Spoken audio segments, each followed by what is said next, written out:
you live from EPCOT for the Flower and Garden Festival. It's the opening weekend of the festival.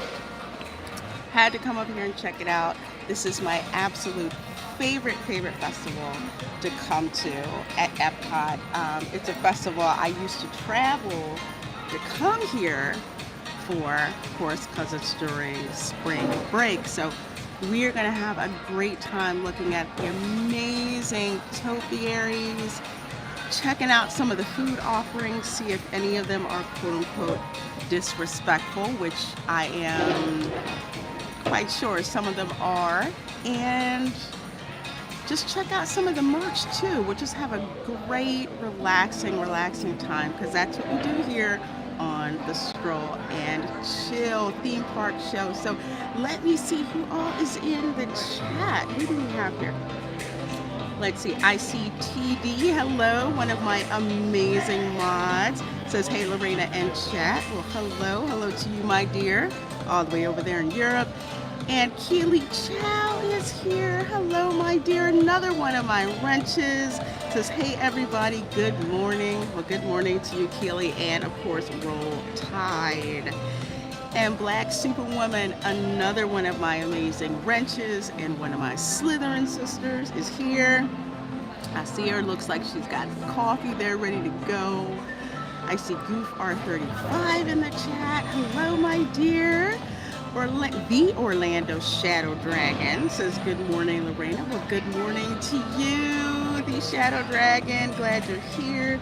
Dawn Howe is here, says, good morning, all. Joe Tyson is here, says, good morning. Love Pugs is here. Good morning, everyone. Wonderful morning. Greetings here. John Self is here, says, just checking in this morning. Well, hello, John. Good to see you. Good to see you as always. And let's see, Nuanced Observer is here. Hello, my dear. And please also say good morning to Slytherin Hobbit as well. Well, there are 12 of you folks in here so far. I am actually right now in, where the heck is this place? The Connections Cafe, which is an interesting way to say is actually the Starbucks that's here. So I just kind of got in here to it's a little warm outside. So I had to chill, have some water, say hello to you guys before we up and roll out. So let me flip the camera around and let you guys see what it looks like in here. It's actually quite quiet right now. Park's only been open for an hour. So it's a great time to just sneak in here and just kind of chill for a little bit. So 14 of you folks in here. Dawn House says, oof, how warm is it out there? Well, we're forecast to get to a high of 88 degrees. That's without the heat index. And right now it's about 82 outside. So you can feel the heat and a little bit of the humidity up and running. So let's get moving, shall we? As always, if you have questions, drop them in the chat. I see you there, Mike has bad knees. I see you there. So that's actually one of the kitchens for the eatery, Connections Eatery. It's right next door. I shouldn't say next door, it's in the same building. Goofar35 says, a Starbucks that is not full in the morning. What sorcery is this? Well, usually this early in the morning at a theme park, people are trying to get their coffee, their pastries from here and go. You know, your girl is a fan of doing Joffrey's instead. But this is a cute themed Starbucks. Hey, Chef Nation says, good morning, beautiful people. Well, good morning, beautiful. How are you? Let's see. So they have these cool tea set exhibits. I like looking at these. Something for you to kind of like look at while you're waiting. I love this wagon. Hold on. I'm gonna here. I love this little tea wagon. I think it's because of the patterns and everything. This looks cute. Well, not cute. Looks very rustic. I'd put something like that in my living room. Honestly, it's so detailed. I love it. So as you can see, folks, extremely crowded here in the line. This time of day, people are trying to get their coffee and go. Hey, CJ says tea. Yeah, I like my tea, but I like the strong tea, like the Earl Grey, like the chai tea, spicy stuff, you know. And I think I just saw Slytherin Hobbit pop in. Hello, my dear. Hello. Yes, quite a long line for Starbucks. But you'll pretty much see that in any Starbucks here at Disney. So I do like their marquee they have set up. They put like the drinks and everything up there on the screens. Lots of folks.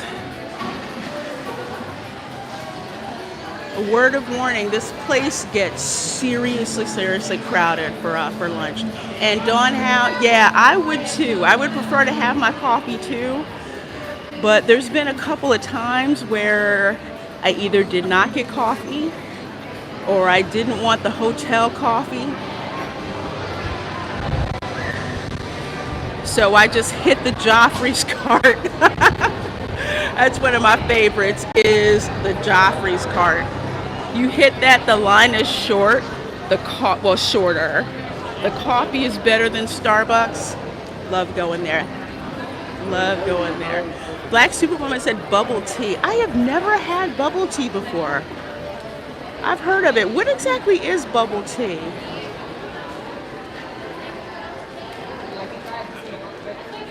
I hear all the kids talking about bubble tea, so I'm curious what that is.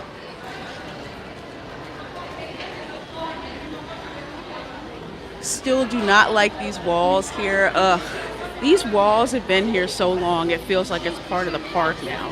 Anyway, so we are headed over towards the World Showcase. We're gonna take a look around.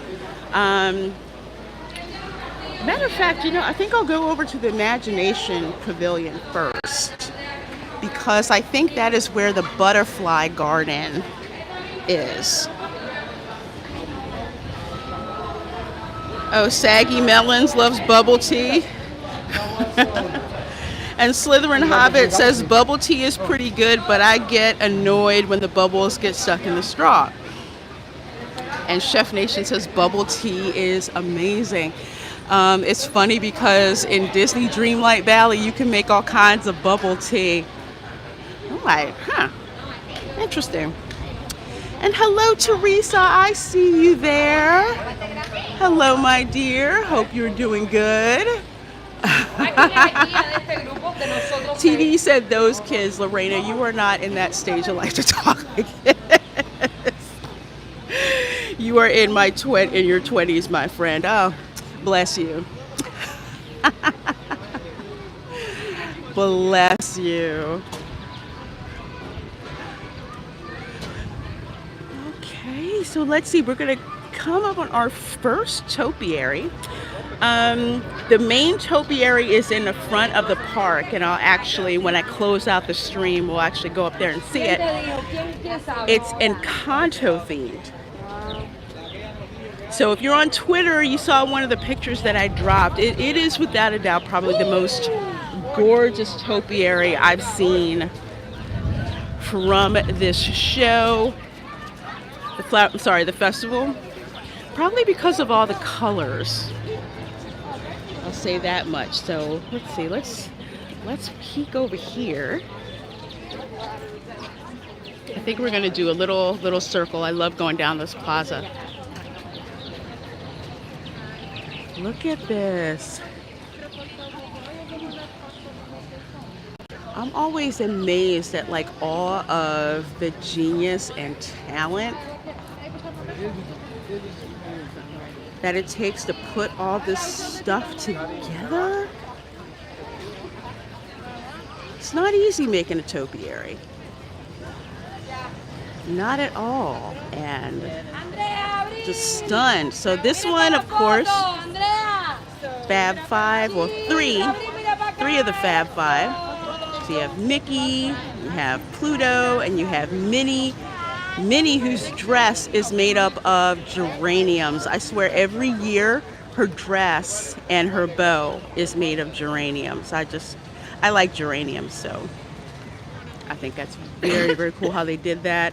You got Chip and Dale down here in the front. So this is the second large topiary that you'll encounter when you come to EPCOT. There's the main one that's out front, the entrance of the park. And then this one that's on the walkway on the way to World Showcase. So I'll tell you what, let's go stroll down this way. Folks like to get lots of selfies with the topiaries. We did this last time. I got cold hands, and I want to hear nothing about cold hands. Dawn Houses, yes, Minnie is in a dress the way it should be. Absolutely. Absolutely. Not that I'm averse to having her in, in pants every once in a while, but do it with style. You know what I mean? But Minnie's dress is iconic. And like I said, I just love how they make it out of red geraniums. That's just me.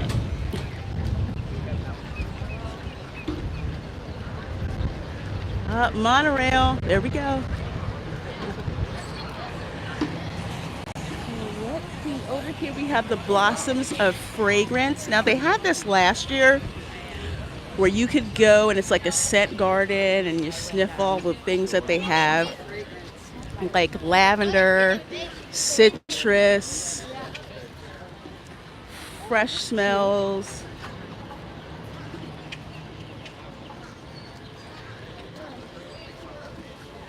Yeah, Dawn, that pants outfit, it was ugly. That was my main problem with it. Let's see. Let's start over here to the left. So here they have lavender. So, ooh, I like this. Hold on a second. Phenomenal lavender they have here. I'm a lavender snob, so I'll tell you.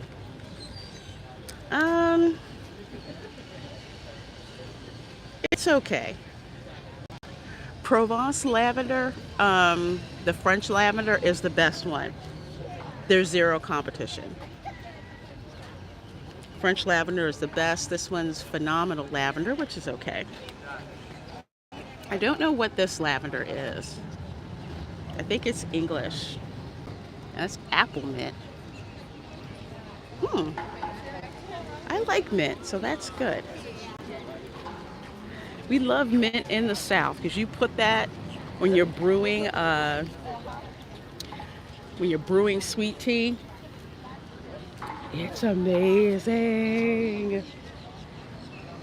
Let's see. Over here we have Spanish lavender. This is not as, I would say, not as therapeutic smelling. It looks different. But like I say, I'm a lavender snob, so for me, it's French lavender, Provençal lavender. If you ever want to see a beautiful picture, Google Provence, France, and lavender fields.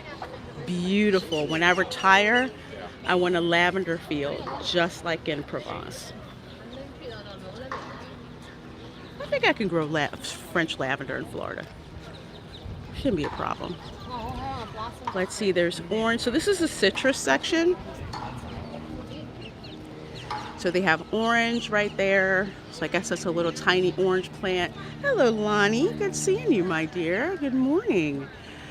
There's a pineapple. So you guys a little mini pineapple right there. Pineapple. And let's see, here's a lemon. The lemon plant that's there. And my absolute favorite And you guys know why. Key lime. This is one of the ingredients to make that disrespectful key lime pie.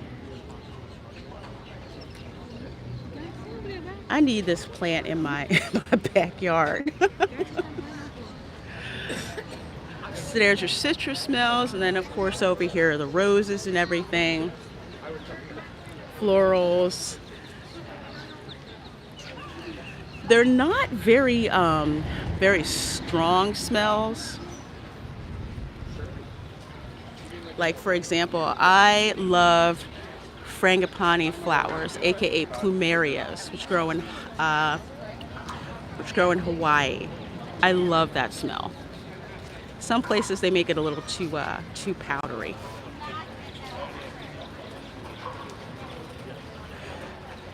True story. If you go over to the Polynesian, they have several plumeria plants, or plumeria trees, I should say, on the property.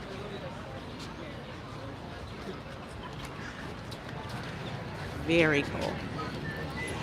Nuance observer, your dad makes the best key lime pie. That's awesome. Key lime pie is just, it's easy to make, but it's like you gotta know how to handle the ingredients, you know. And Goof435 says, get the scent of key lime in the house. Yes, key lime, the smell of it is unlike any other lime. I see Matt G, like, oh my God, Matt G is in the house.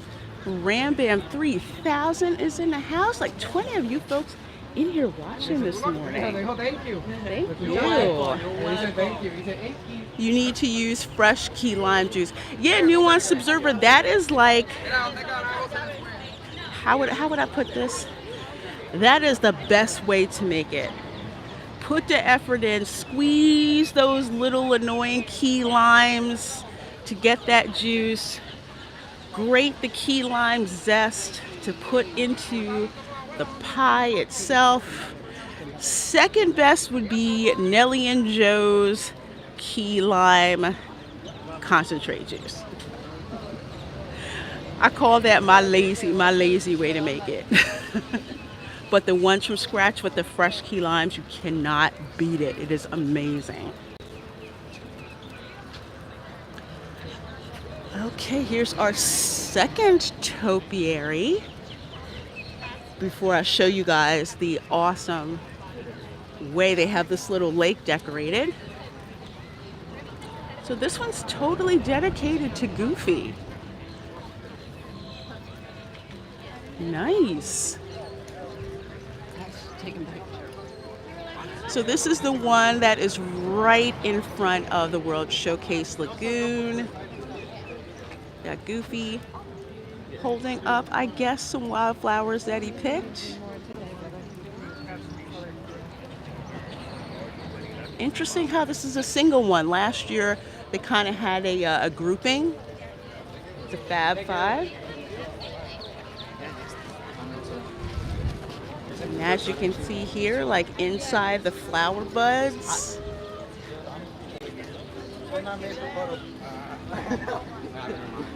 we have the shrubbery going on.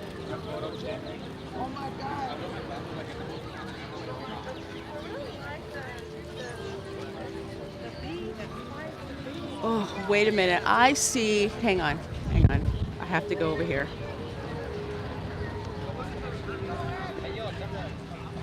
Look at how pretty these are. I love these. Love these flowers. Are they doing any special food for the festival? Yes. Yes. So we will actually walk around and see some of the menu items that they have available for the festival. Lots of different food offerings. My favorite that we're going to check out is La Isla Fresca. I loved it last year, so I'm wondering what they have this year. Yeah, that flower bed is amazing, isn't it? I have have to give Disney props because when it comes to horticulture, they are on point. When I would visit Disney with my family, my mother, her favorite thing was going around and looking at like all the flower beds and the topiaries and all that. And she would actually try to recreate a lot of it at home. Hello, Melissa Bell. Nice to see you. Says, I love the Flower and Garden Festival. Best time to visit EPCOT. Yes, I love the Flower and Garden Festival as well, and I agree. It is definitely a great time to visit EPCOT, especially for this festival.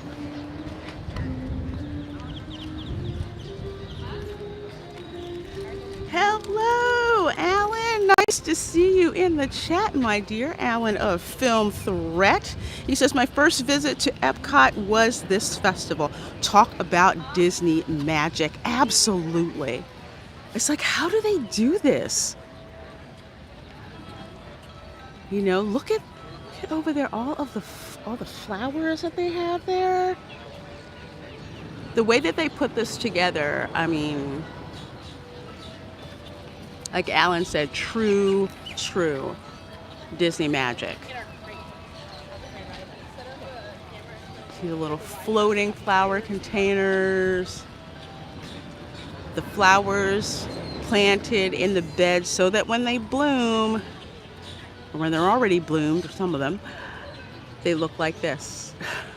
Hey, Jerry Minoza. Good seeing you, my dear. Good seeing you, my dear. Slytherin Hobbit says they have a good herbology professor. You got that right. You got that right. They most certainly do. So let's see. We're going to walk on over to the Imagination Pavilion. But in the meantime, yes, the Stargate and the Death Tacos are still there. I will cheer the day that they are gone.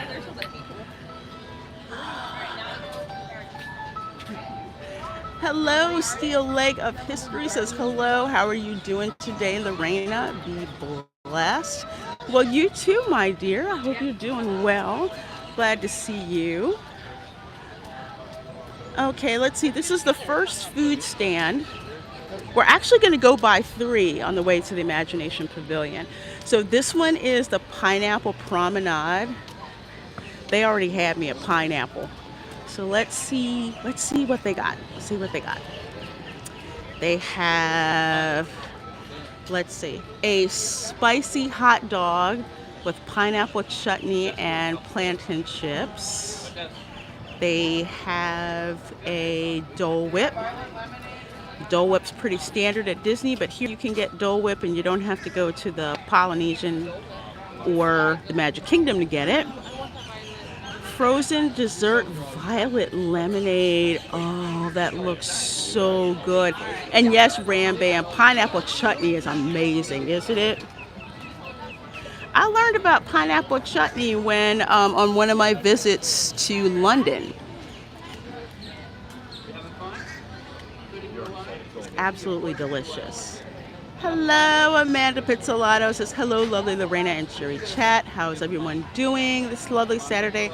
Out of town, but won't be around long. Well, I'm glad you dropped in, my dear. Let's see that. Oh my gosh. Frozen dessert violet lemonade. That's probably one I'm gonna have to try. Dole Whip with Fanta. Definitely will have to try because Fanta soda rocks. Fanta soda is amazing. And there's the beverages with alcohol in it. Dole Whip topped with Somers mango cream liqueur. Lord have mercy. Yeah, I'm probably gonna have to try that. You know, just to try. And they even have a pineapple beer flight. I don't like beer, but if there's citrus notes, I'll try it. Like there's this key lime ale that they have here. I love that. It's from a brewery out near Key West in Florida. It's amazing. I wonder if the violet lemonade is purple. I'm gonna have to find out. The festival is gonna be going on for quite some time, all the way through like July, I think. So plenty of time for me to try the various offerings. Can't do it all in one day. That is very dangerous. Very dangerous. But I'm gonna kick it off by dropping by La Isla Fresca, which is, like I said, it's my favorite one to stop by. Let's see, here's Trowel and Trellis. So let's see what's over here, what they have at the Trowel and Trellis. They have boneless impossible Korean short rib. Impossible, that's the fake meat, right? I'm not interested. Fake meat, I'm done. But this chocolate cake with the black currant ganache, mixed berry compote, and chocolate ice cream, I'm down with that. That looks good. Twinings iced green tea with cranberry and lime. That looks crazy refreshing. And you can even get it with lime vodka in a mason jar. That is so southern. That is so southern. Hey, Tim's Talk. I have to remind people, the South has its own tea culture, thanks to the British colonists. But we do it our own way. Brewed sweet tea. I still have to drop you guys my Earl Grey sweet tea recipe. Oh my gosh. Iced Earl Grey sweet tea is freaking amazing.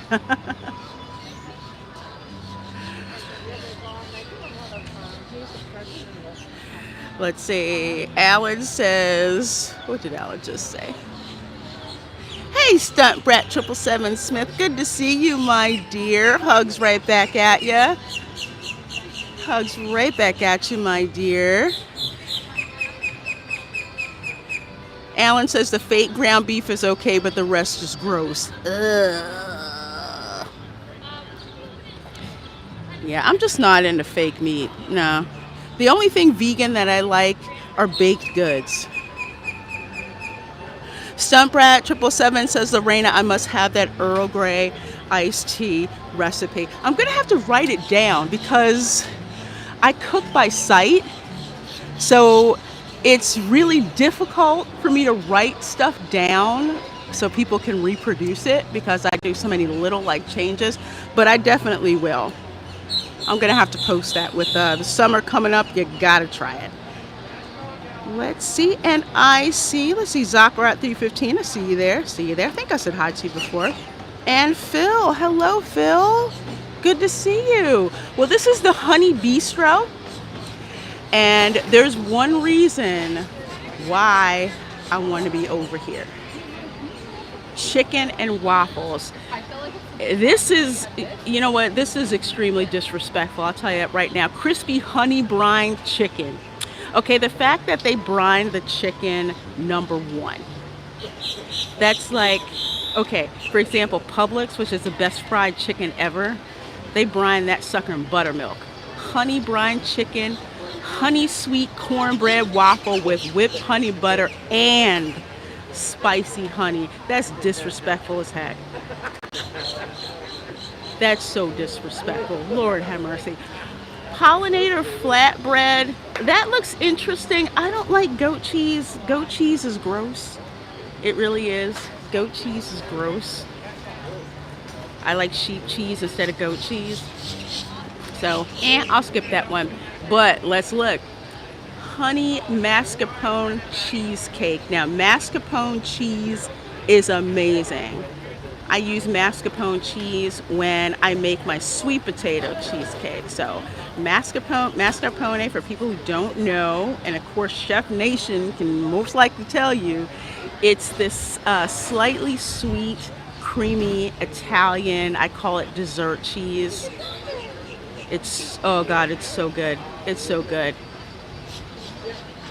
It's so good. When I make cannoli, I use mascarpone cheese with it instead of just straight ricotta. I just like how that tastes.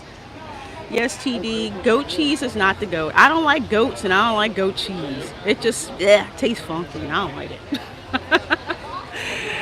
That is kind of tiny for chicken and waffles. They need to give us a disrespectful amount, but if it tastes good, I might allow it.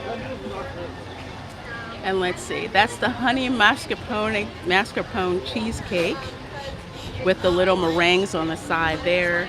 Let's see, we've got honey peach cobbler freeze with streusel. Okay, that's a southern thing. That's honey peach cobbler freeze. Yes, please. I will definitely take that. And you can even get it with blueberry vodka and streusel. Woo. Okay, so folks, this is the Honey Bistro food kiosk hosted by the National Honey Board. I can definitely tell you that chicken and waffles, the cheesecake, and that honey peach cobbler freeze with the blueberry vodka, I definitely have to try that. That sounds flippin' amazing. Oh, of course, here's the birds. They know it's time to eat. People leave their food.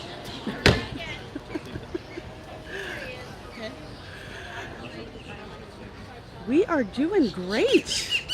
Doing great. Look, here's some of the photo ops. People can put their heads in there. You can take their pictures. Nice little added fun.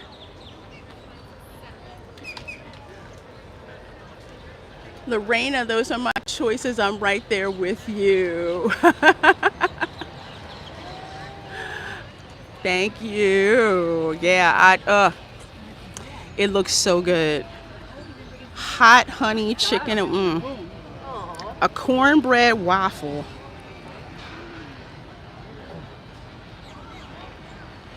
It would be, Goofar35 says, it would be funny if the Honey Bistro was sponsored by the Babylon Bee. That would be quite interesting. Oh, you can't have booze, Black Superwoman? Well, you know what? The non-alcoholic one sounds good too. I mean, honey peach cobbler frozen drink. That just sounds so good. Peach cobbler is delicious. That's seriously a southern thing. Peach cobbler. Let's see. TD says the exact pronunciation of streusel as a German word is Schastreuse. It was made in 19... Oh, Schastreuse. Okay. So I've been pronouncing it wrong for years. Even though every German festival I've been to, and even around Philly, they'll say streusel. They probably said, okay, all right, you Americans are going to pronounce it that way. As long as you buy it, we're okay. Schastreuse. Okay. Last year I learned how to say stolen right. Stolen, I think it is. All right, we are going to walk. We are now walking over towards where the butterfly garden is. I want to go in there. A lot of people miss the butterfly garden when they come to the festival, but you really, really shouldn't, especially if you have kids. You go in the butterfly garden, and yes, the butterflies are flying around free in there. Some of the butterflies haven't hatched yet.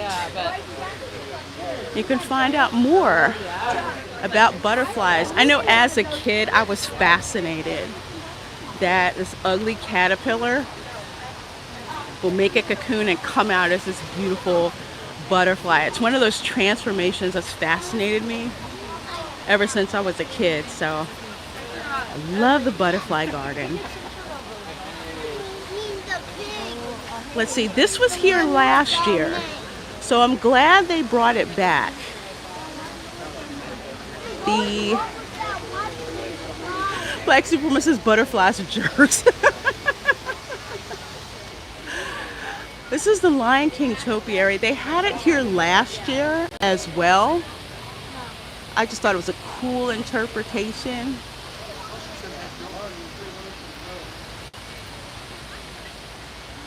Looks like it's right out of the cartoon. I love it.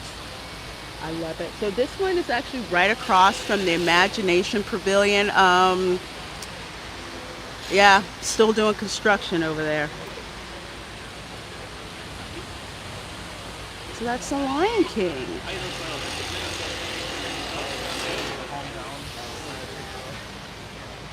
There's the Imagination Pavilion, and we are going to actually see the Figment topiary. Slytherin Hobbit says, I love Mufasa. Oh, me too. He was my favorite character. I was so sad when he died. Mufasa, Mufasa, Mufasa, whoo!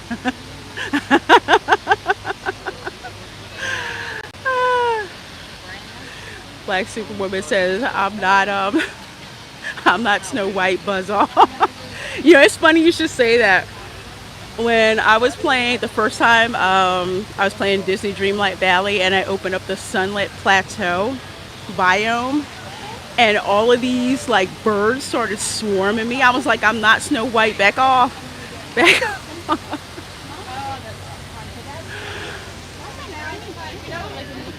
Yeah, James Earl Jones is Mufasa. No one else can play Mufasa. No one else can do the voice of Darth Vader. It is forever James Earl Jones. Funny you should mention the Lion King, because coming up this week, I have to upload the video. I did a really amazing, oh my gosh, look at her beautiful outfits. I just had to, I had to look at it. It looks beautiful. Thank you. Gorgeous. I need to step up my Disney bounding game. But anyway, I interviewed Disney George of the Orange Grove 55 crew, and he's going to talk a lot about the Lion King, actually, in an interview that I did with him. So make sure you're subscribed to my channel to find out when that goes live. Oh, look at the, okay. Look at how they use succulents. This is part of the Disney magic that Alan and I were talking about. Look at how they use the plants, the succulents, to kind of give that purplish cast. Not only just a purplish cast, but more texture to Figment. It's such amazing artistry. Look at this.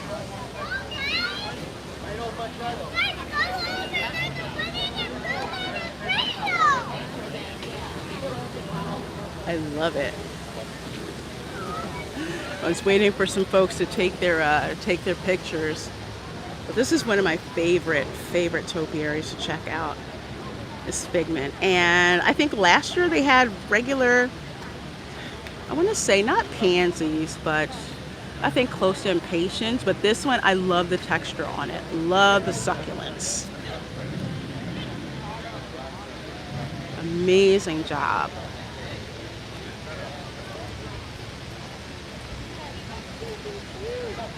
Those chicken and waffles sounded succulent too. They sure did, Nuanced Observer.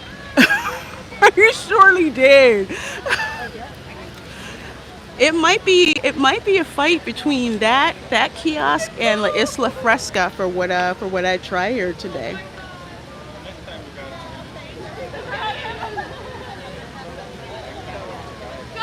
Keely Chow, you don't have a wrench anymore? You should have a wrench. Hang on, let me fix that. Okay.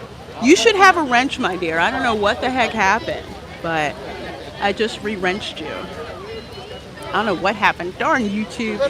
Yeah, the plastic eyes, I see where you're coming from. It kind of breaks it up a little bit.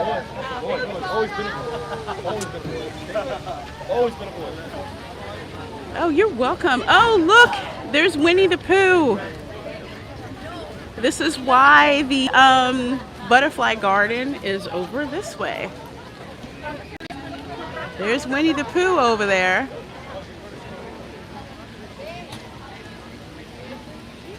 Trying to catch his butterflies. Look at him. Hi! Blowing kisses to us over here. Is Tigger about as well? Ramman 3000, I have not seen Tigger at Epcot. Usually Tigger is over at the Magic Kingdom. Last week Tigger video bombed my stream. So he's usually over there. But Pooh is usually over here. Black Superwoman says, show those butterflies who's boss. Rainbow 3000 said, I saw that. Yeah, that was so funny. I'm like, what's behind me? And it was Tigger. Pooh is one of your favorite animated bears. Keely Chow, mine as well. I would read so many stories. I would get books of like Winnie the Pooh. I loved reading his stories. But they always kept pissing off the rabbit. I never understood that. Rabbit was a killjoy. Nuance Observer says, oh look, it's Xi Jinping. I've been laughing at that ever since I heard about it. Okay. See what Pooh Bear is? We'll see. But yeah, Pooh is always over here more often than not by the Imagination Pavilion. So you can come over here and you can see him getting his bee catching duty on.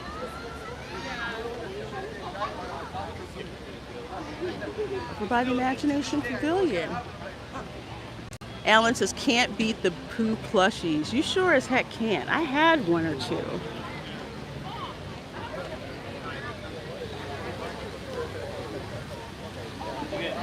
Let's see. I'm gonna roll on over here to the Butterfly Garden. A little bit of a wait because they're controlling capacity. Look at this. Oh, you gotta love the butterflies out here among the flowers. Yep, so many Black Superwomen. I'm kind of disappointed in the orange bird ears this year. It's like this dirty orange. I mean, they're going for retro 70s, but I wasn't too cool with it. So here we are, the butterfly landing. We'll be getting in a little bit. Like I said, they bring this here every year for the Flower and Garden Show. You can go inside, check out the butterflies just chilling around, and you can learn more about them. Hello? Party of one? Yes. Go right on. Thank you. Alan, I didn't know it used to be over in the UK Pavilion.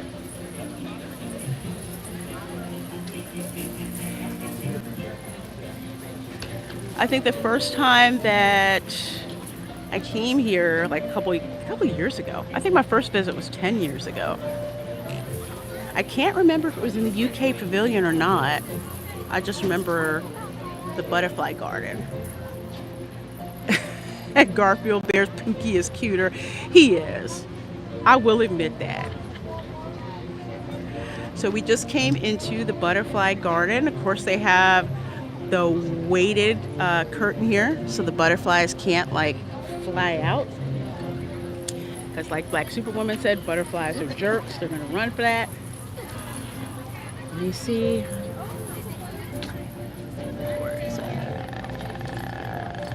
There's one right there. Right there.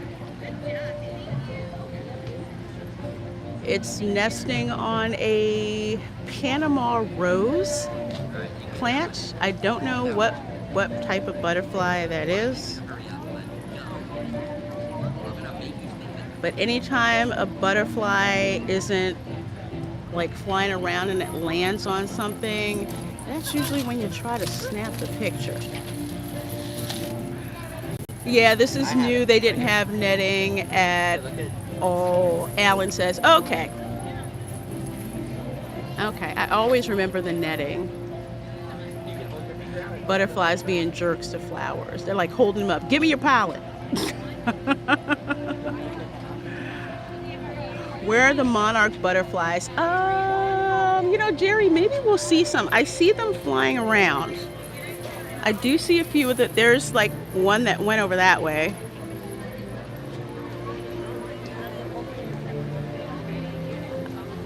Yeah, I see them flying around. The trick is to see if we can catch one. My mom's so crazy.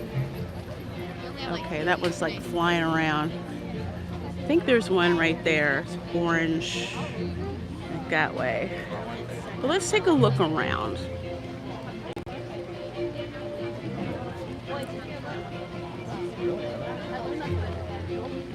So there's different flowers that they have in here that attract butterflies. So they're kind of trying to educate you on which ones you should plant in your garden to attract butterflies. Personally, every flower that I've planted has attracted butterflies, especially gardenias. Okay, there's a monarch butterfly. It went right back there. It knows I'm trying to get a picture of him. There's a butterfly reserve in Santa Barbara. It's not Brad. Oh, cool. Yeah, butterflies are jerks. They won't sit still enough for me to like zoom in on them. Kind of annoying.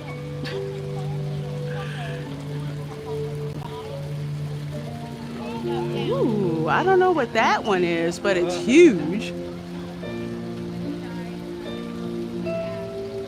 I think there's a butterfly identification chart in here too. Yes, Jerry Mendoza, gardenias are very fragrant. I love gardenia flowers. They are my favorite flower scent is gardenia. I guess this butterfly over here is being lazy. Black Superwoman is a roided out butterfly. I think that one is right there. It's just kind of sitting there like, whatever. Ooh. Oh, dang it. It disappeared. It was beautiful and orange. Let's see. There's another one. The me of butterflies. The one that's just hanging out there, Black Superwoman.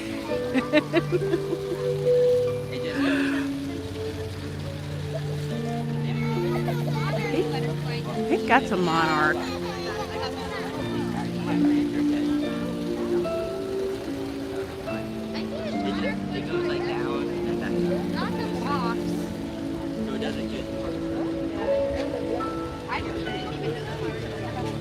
Love being in here. Oh, this is interesting. Disney helps the Atala butterfly. Walt Disney World is breeding Atala butterflies once believed to be extinct in Florida and releasing them to their native habitat. That is very interesting. So the Atala, it's black with pretty blue patterns on their wings and on their body. So that is interesting. Very interesting. Atala butterflies only lay their eggs on cycad plants like the native Florida coontie. Disney's Vero Beach Resort, with a perfect climate for both butterflies and coontie, is reporting a new sustained Atala butterfly populations. Yeah, I don't know about that, but I will say this much. if it's extinct in Florida, if they thought it was extinct in Florida, and most likely may have been due to pesticide overuse, If you do this, they're probably not. I don't see a problem with bringing them back. Especially if it's a native species. And if they eat fire ants, that's even better. Wow, so I did not know that. Did not know that there was once a species of butterfly native to Florida that they thought was extinct.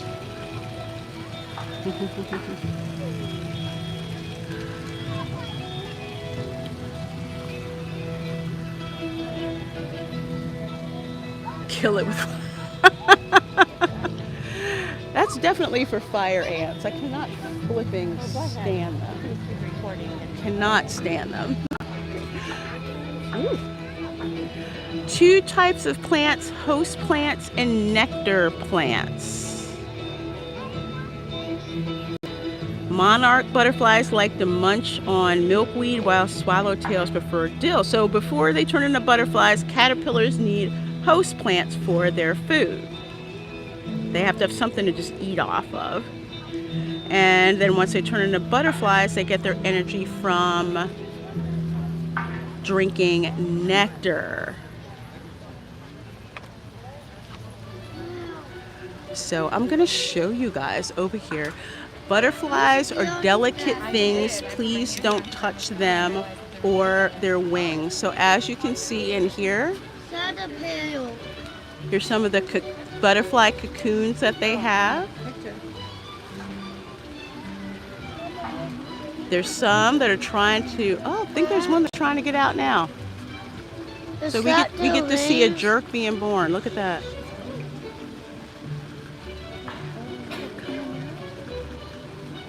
So do not help the butterfly to come out of its cocoon. It needs to do it on its own in order to get all the extra moisture out of its wings, because if you take the butterfly out of its cocoon early, its wings are too wet and it'll die because it can't fly. So don't touch them or their wings. Let them, they know how to do it.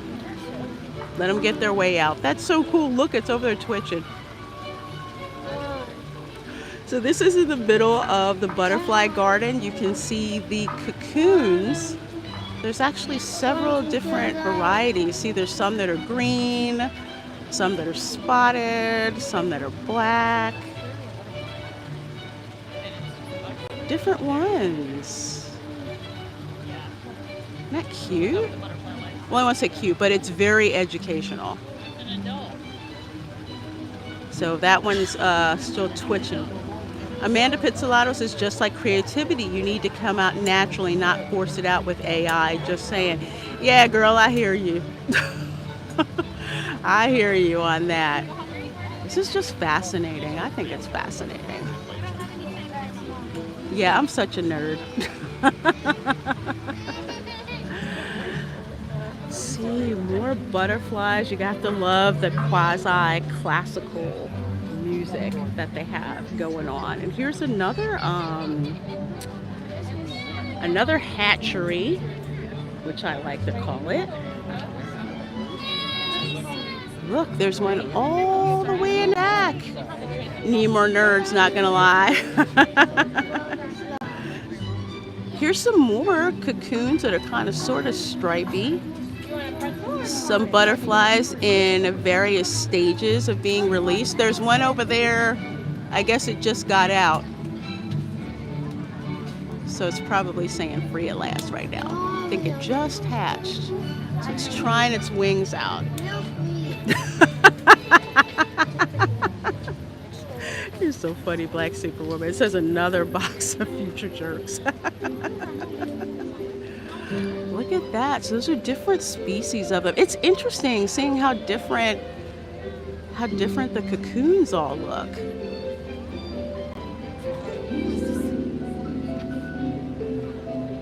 Very cool. Yeah, I'm not too keen on AI art. I don't really consider it art. That's just me. I'm not an artist. So for me, art is like a talent that I don't have. So I appreciate others that do, especially great works of art. Great works of art generated by basically artificial intelligence using a rule base. Nah, it's good for fun.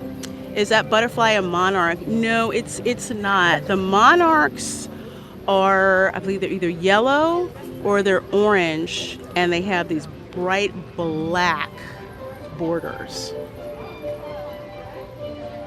They're very striking when you see them. As a matter of fact, here, let's take a look over here. Monarch butterflies. Monarchs can migrate up to 2,500 miles. Yes, they'll come all the way from Mexico and they'll come all the way up the East Coast. Well, I see all over the country, but I would see them on the East Coast. So the monarchs look like that. They're like orange with the dark black tips on them. Malachite is a green one right there. Common buckeye is the one that looks like it got eyes staring back at you. And the zebra longwing, which are the only butterflies known to live in groups. Yeah, I've seen all of these. The buckeye one trips me out. That's like my favorite one to look at. It's so weird. It's the coolest butterfly because it looks so weird. But it has markings like that so it can hide from predators. So that's why. Yeah. So all these little educational stations, to me this is peak EPCOT because it's edutainment. You're entertained, but you're also learning at the same time.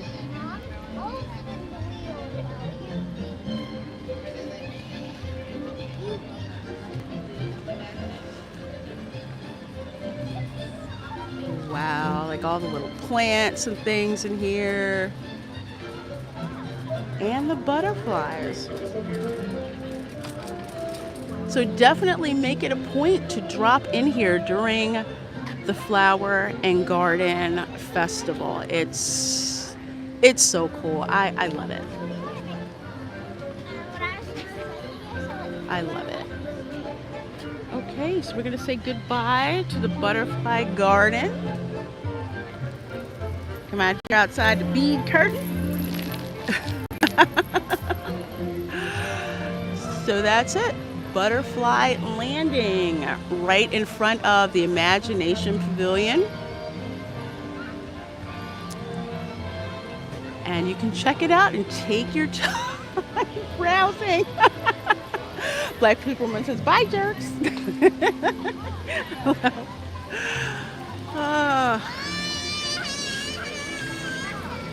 Oh yeah, He-Man. Yeah, remember edutainment? He-Man, G.I. Joe. You'd have that lesson at the end of the episode. Ugh. Used to be able to do that. That's what I think. And that's what EPCOT primarily was. You had edutainment. You're very welcome, Jerry Mendoza. Like 25 of you guys in here. Thank you so very much. We're over here at EPCOT. It is the first weekend of the Flower and Garden Show. Everybody wave to the monorail. And we're going to head on over to the World Showcase to see what time, well, not time, kinds of topiaries that they have per pavilion. I'm wondering if they did Snow White and the Seven Dwarfs over at the Germany Pavilion. Oh yeah, G.I. Joe was full of toxic males. That's why not only did I watch the cartoon as a kid, but I collected the Marvel comics. That was my thing. Amanda Pizzolatto says, I can tell some Disney magic needs to come back. So that's why you're writing in your stories. Absolutely, my dear. That's so great. It's like there's so much bean counting and numbers going on that they forget about, the Disney magic. And I know something is seriously magic when I'm just like, I don't know, I don't want to know how you do it. Because I don't want the magic broken for me. I still don't know why he needed a kung fu grip. I don't know why either. I think it was a marketing ploy. To say, hey, let's give him a kung fu grip.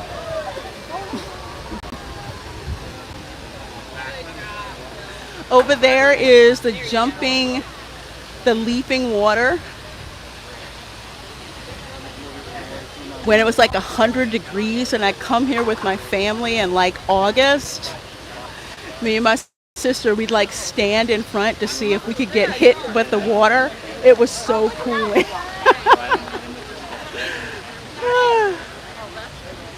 And Amanda, I'm so sorry about that happened in your family, my dear.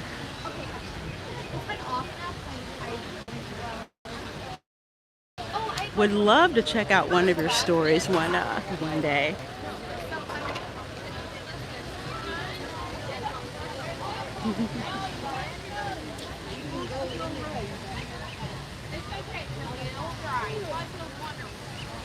Okay, we're gonna go back. Look at these. I'm gonna actually, let's see. I'm gonna show you guys some of the flowers. So you saw it from a distance, but now we're gonna see it close up. You see all the different flowers? Put together with such precision, and it smells so good over here. It looks like there's pansies. The pansies? I think they're pansies, yeah. They're going to have to replace them with a different flower as we head into summer, because pansies can only tolerate up to a certain temperature and then they'll die. That's why the begonias are in the middle, because the begonias handle heat. So these other annuals, like the pansies, they'll probably switch out with a more hardier flower that can withstand the Florida heat. The petunias, they can handle heat too, again, but only up to a certain temperature. I know, because when I lived in Philly, and for 4th of July, I would have like purple, bluish purple, white, and red petunias. It got up to like 95 degrees and my petunias died. But it's so interesting to see how they do that. See, here's the begonias. No, wait, sorry.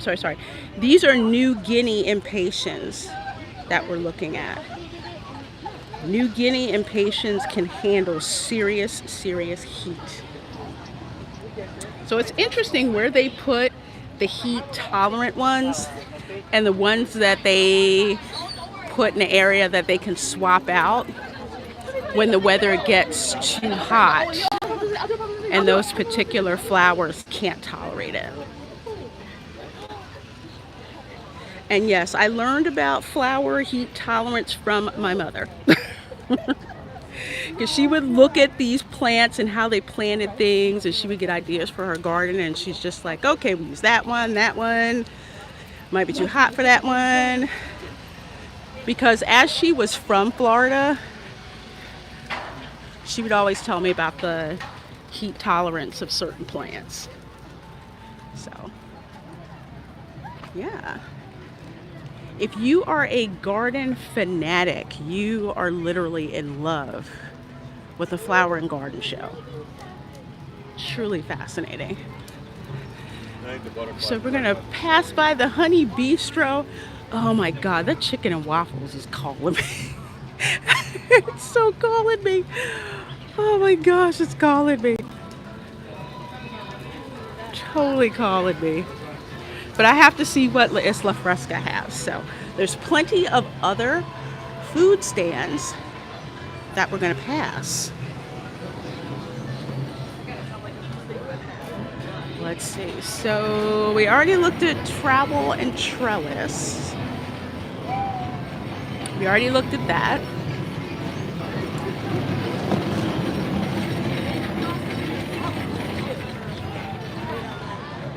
Yes, honey. You can tell where the honey bistro garden is because it's got, you know, the beehives here. Or I should say the bee farm beehives. Put it that way. So that's the refreshment port. They have some things, but on the whole, I really don't pay too much attention. But that's where, if you want poutine, that's where you'll get it from. I'm not a poutine fan. I am too lactose intolerant to handle poutine. Let's see, here's the Northern Bloom stand. So of course this is out in front of Canada. Let's see what we got. We have got seared scallops with French green beans, butter potatoes, brown butter vinaigrette, and Newsy's applewood smoked bacon. Okay, that looks good. Beef tenderloin tips looks good.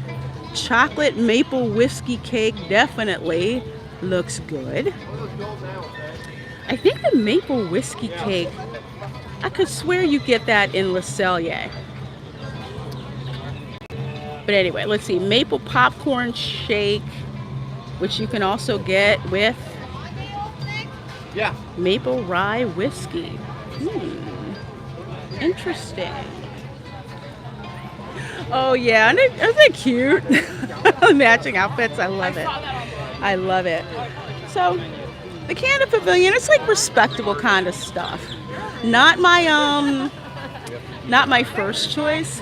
Usually if I'm in the mood for something that's good but not spicy, just good and flavorful, you can't beat the Canada Pavilion for sure. That maple popcorn shake is intriguing me. Let's go over here. Let's go over here. Let's go over here, see the pictures.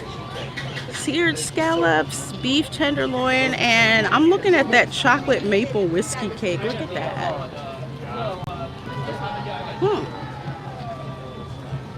Okay. That's one to try at a later date. That whiskey cake has the potential to be a disrespectful dessert, but I must try it to find out for sure. Yeah, I'm passing on the Dasani. I never get Dasani water. I bring my own water. And you can also get cold tap water for free. Or if you're not keen on that, you can ask for ice. You can get ice and you can get water. So I like to bring my Mio drops with me. Mio drops, Propel powder. I've been doing that for years. Would pack that to come to Disney. That way, instead of blowing money on soda, you just get tap water from wherever it is that you're eating. Tap water or ice, and put it in your own water bottle. There you go. Save you $3 a pop.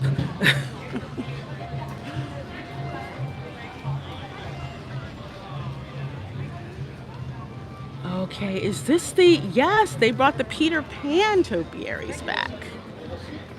So we're heading over into the UK Pavilion area.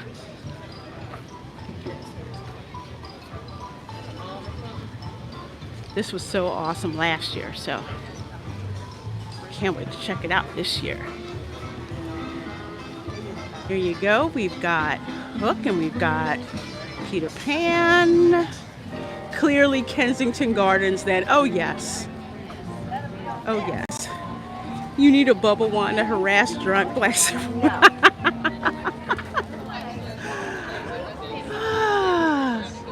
Yeah, so we have Peter Pan and Hook. Just again, look at all of the detail that they put into these.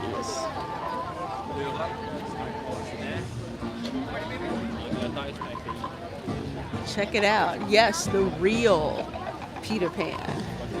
Isn't that amazing? Wait till I show you the crocodile. So that's Hook and Peter Pan. We're gonna come back once we're not rushing to get there, right? I just love how they did this. Look at this. So this is the crocodile. That's the crocodile. Yes, people have been telling me about the Peter Pan and Wendy trailer. Yeah, I've been avoiding it. I think it might trigger me. But look at that. Hello, deranged lunatic. Good morning to you too as well.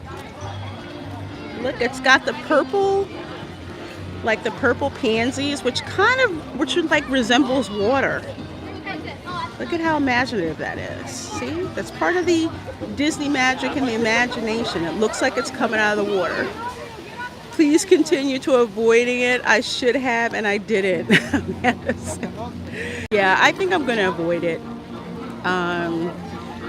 Disney live action is just abysmal to begin with. So if I want to see a live action Peter Pan movie, I'll go back and watch Hook. Hook was amazing. Freaking love that. Yeah, the crocodile.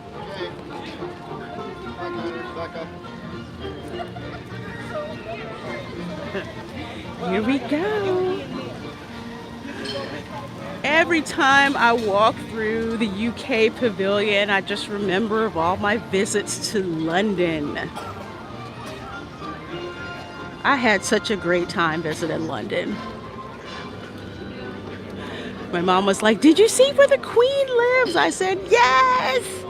And there's a Starbucks right near there. Yes, the Starbucks in Westminster.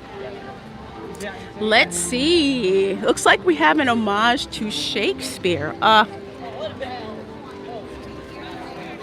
Shakespeare's my guy.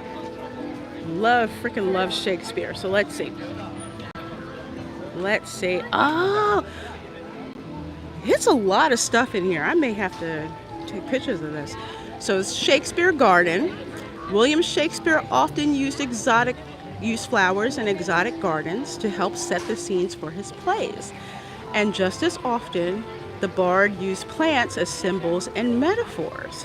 So take a look through this literary garden and rediscover plants with a poetic past. Let's see. There's fennel for you and columbines. There's rue for you and some for me. We may call it the herb of grace of Sundays, and that is from Hamlet.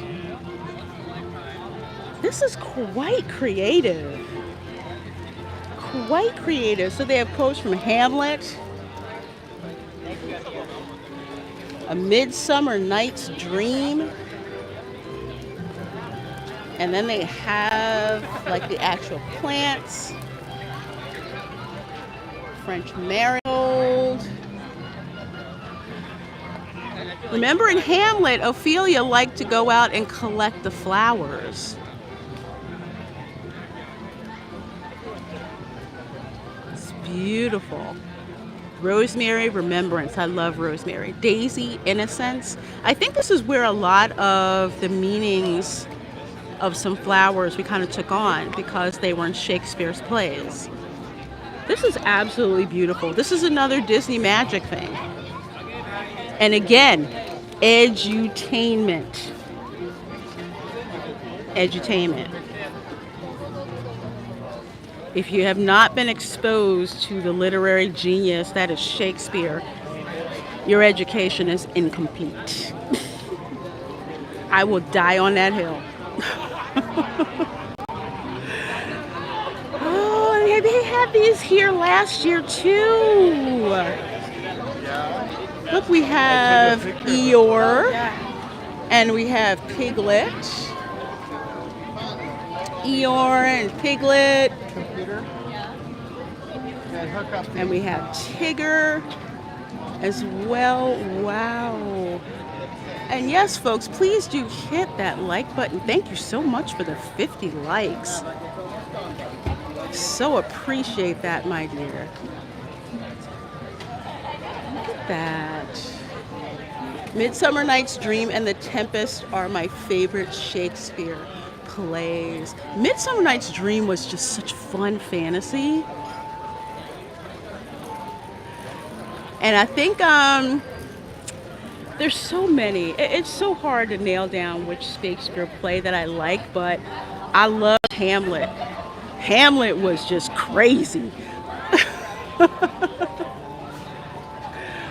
And look, there's the rabbit. And you have Pooh right there. Tigger is hyperactive. I'm surprised Rabbit hasn't taken him out yet.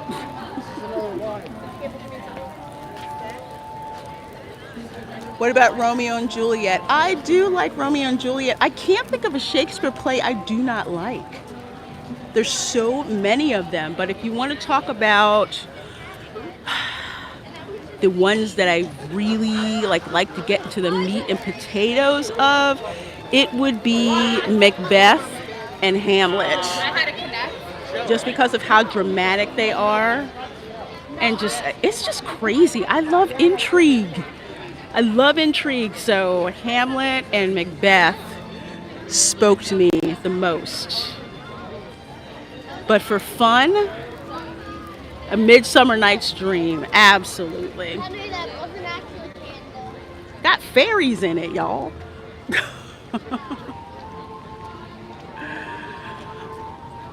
All right, here's another garden.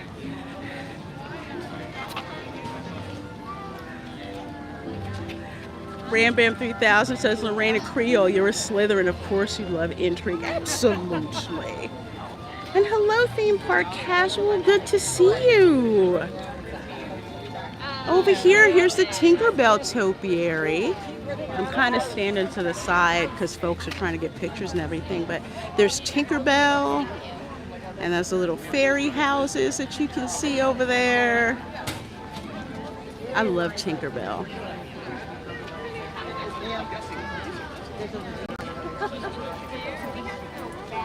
So cute. Look at all the care and detail in these little houses. Look at this. And there's another one over that way.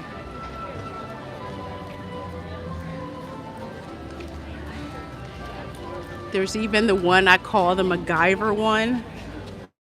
See if you can see it. I'm gonna zoom in. It's like made from part of a kid's toy. And the one right next to it over there to the right, that one's made from a teapot. I love how individual these are. Yeah, Theme Park Casual, are you streaming from Disneyland this weekend or not? Let me know. Yeah, fairy real estate, you're absolutely right.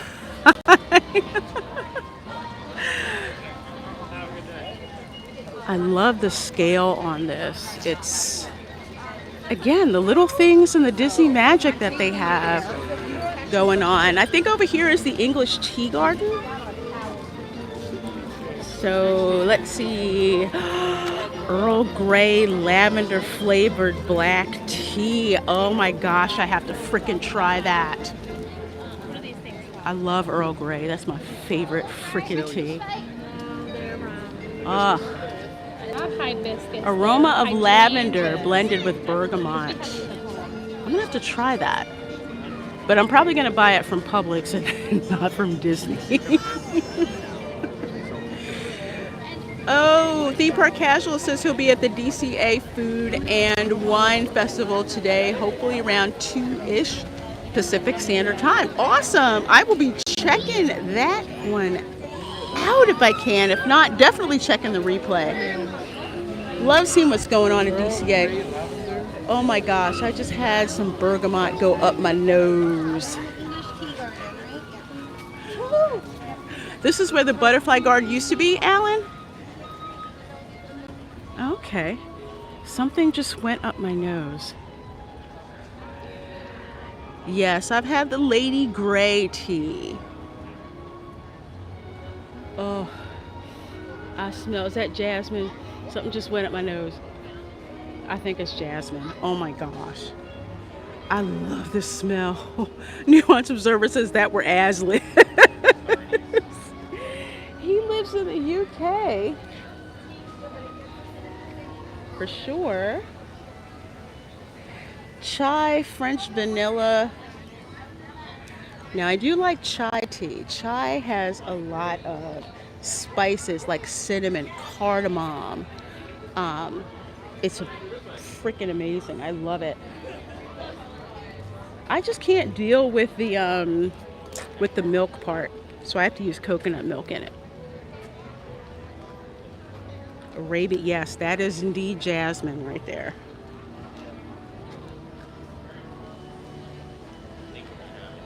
Oh my gosh, you know what? I could spend forever in this tea garden with like all of the samplings of the aromas and the spices that they use. Can learn about the world as well, where everything is sourced for these flavors of tea. Smelled Arabian jasmine. So again, this is the English Tea Garden that is sponsored by Twinings. Cold infused mango and passion fruit. Yeah, I'm down with that. And if we split, I buy. Totally down with that. So there's a Can you pluck some tea leaves from there for your tea? Probably. And I think they have to dry out first, I think. I'm not an expert at tea. I just buy it and brew it. I just buy it and brew it. So it looks like they have the various teas here in the garden. What I would highly suggest probably not buying it from Disney. You know, they have that markup. So I would say that if you see a tea here in the garden that is shown, just go to the Publix website and see if there's a local Publix that stocks it. I'm for real. Save you some money because the markup is crazy. Jasmine green tea. I'm sorry, I have to try this again. I love the smell of jasmine. Oh my gosh. Love the smell of jasmine. Oh.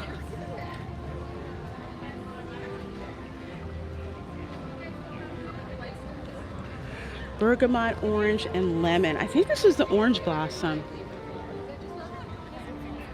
Yeah, that's the orange blossom. How I know is because the smell, while I love the smell, it gives me a slight headache. Kind of weird, but it's kind of like a torture. I love orange blossom. You will find orange blossoms like all over Florida. I love the orange blossom smell. Are we talking 20% increase in the price of the tea? At least. Oh, look, there's Alice. There she goes. She's usually giving her handler a hard time. She's usually running and skipping, and her poor handler has to come after her. All right, let's head over to France. I am not allowed to go into the Guerlain fragrance boutique because I will spend money. House Guerlain is one of my favorite fragrance houses. And okay, we might look so I can show you, but they have this line of fragrances. Oh my gosh, they're so wonderful. But yeah, House of Guerlain, Shalimar is the GOAT. Shalimar fragrance, my gosh, I'm wearing that since I was a kid. Well, not a kid, when I was a teenager. Amazing. JG, hello, says Shalimar. Shalimar is a fragrance from the fashion house of Guerlain. It's actually been available for, I want to say, about close to 100 years. It's one of those classic fragrances. It's an oriental fragrance with a lot of jasmine in it, and it is for romantic wear. It's not church appropriate. It's the kind of fragrance you wear on a date, or if you're trying to hook someone. No, Rambam 3000. You know what? I will actually show you guys, since we're in the France Pavilion. I'll show you what I mean.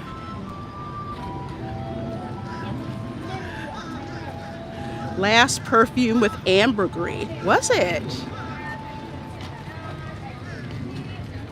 I just know that, like, when I was a teenager and I was working in the mall, I would like walk through Macy's, and you know they have those fragrance testers, right? Well, I couldn't afford those fragrances. So I would just go by, use the tester, spray myself with the tester. And Shalimar was one of those fragrances. And that's also how I found out that Chanel No. 5 is one of the most disgusting scents ever. Ugh. Ugh. Why is that one so popular? It smells awful. So here we are in France. Le Chef de France restaurant. Highly overrated. Go to the Bistro shop in the back. The sandwiches are amazing. I just was not impressed with Le Chef de France. Part of it because I'm Creole, and the other part, I just wasn't, the offerings just weren't that great. In the Bistro shop in the back, and I can actually smell it, we'll kind of step in there real quick. The sandwiches and desserts that they have in there are just so much fun and stupid delicious. No Ratatouille restaurant, Jerry Mendoza. There's Beauty and the Beast. I forgot to narrate, I'm sorry. Hello, Optic Racer. In the middle of training. What the heck? I hate it when the chat loses its place here. I'm in the middle of training, and I heard about the store. Go there. We'll help you control, okay? Chanel Ego East was my smell of choice back in my 20s. Chanel male fragrances are nice. But Chanel No. 5, that is the stinkiest thing ever. The only Chanel fragrance I've ever worn is Chanel Chance because it's more modern and doesn't smell like a French cat house. So that's why. Yeah, I love them. It's nice. Love the topiaries. I'm trying to film so I'm not in the way of people getting pictures. So if you see me kind of going to the side a lot, that's why. Okay. You guys talk me into it. I will show you the shop that tempts my wallet too much. Let's see. Here we go.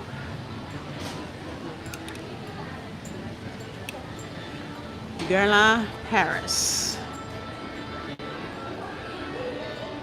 Yes. This brand has sapped so much of my money over the years. It is no joke. So what I'm going to show you actually, in walking here, is the Aqua Allegoria collection. The reason why I like it is it's a light fragrance. If you live in the South, you know you're about light fragrances. I love the bottle. The design of the bottle is what hooked me. So they usually have seasonal scents that come out. I have a couple. I have Jasmine Nora is one of my favorites because it smells like jasmine. There's a mandarin orange one. Look at this. Oh my gosh. Bergamot Calabria. Oh, shoot. Oh my gosh. That one's a good one too. I like that one. They have one that's pear.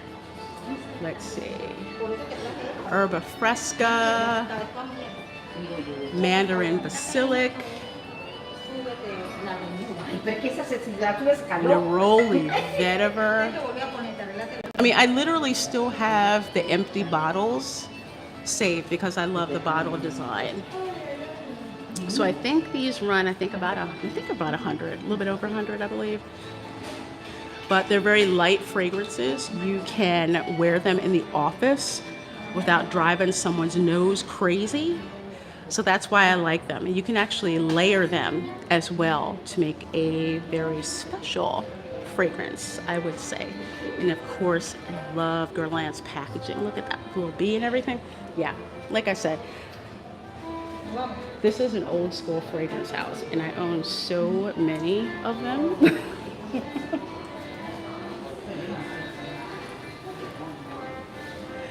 So if you are a fan of Guerlain Cosmetics, you can actually come in here. So there's Terracotta, which I do own. It's funny because back in the day when it was hard to find makeup to match me, the Terracotta bronzing powder, was the only one that would match. So yes, if you want to have a fun, I'll have to do a video for this or for you guys. For those of you who are interested at another time, to show you like all the Aqua Allegoria fragrances that they have and my impressions of them. And for those of you who are wondering what I was talking about, this is Shalimar. This right here. Love it. Oh my gosh. A historic fragrance. So if you want to give someone a fragrance gift and they like, let's say they like fashion, they like history, they're very particular about what it is that they like, this is a good one.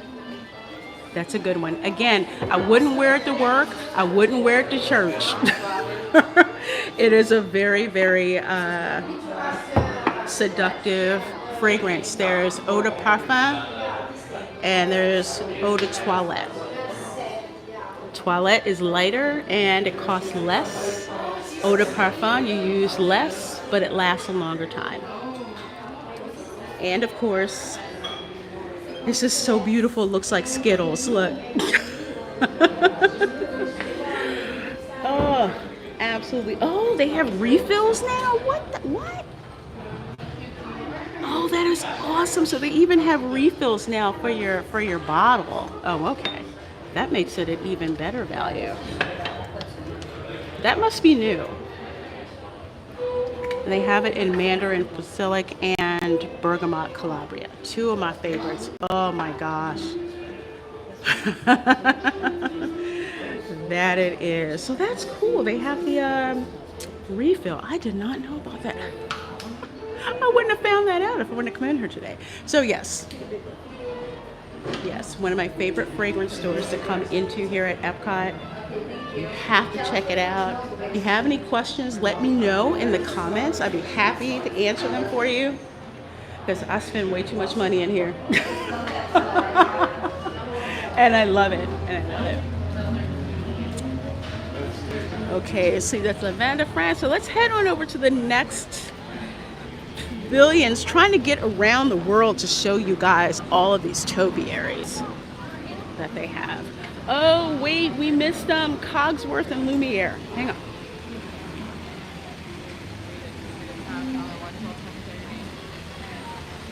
Hang on. Cogsworth and Lumiere topiaries. We gotta check those out.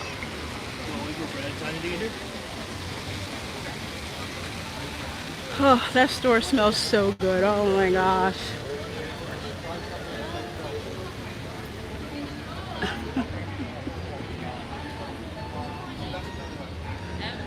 So here we have Cogsworth and Lumiere. Look what they did with Cogsworth. They have like the little clock.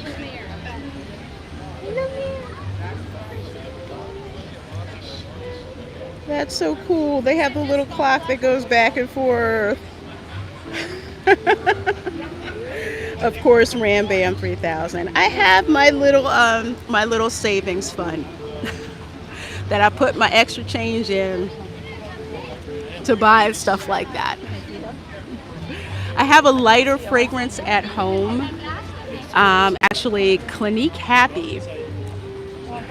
I'm about 6 months from using all of that. Then I'll get another Aqua Allegoria. Yes. Yeah, I love what they did with Cogsworth. Again, more Disney magic with, you know, Cogsworth with clock ticker and everything. So cool. You know, I think they have the Dragon Topiary in front of Japan. They did last year. I hope they do this year. We're going to find out. We're going to find out.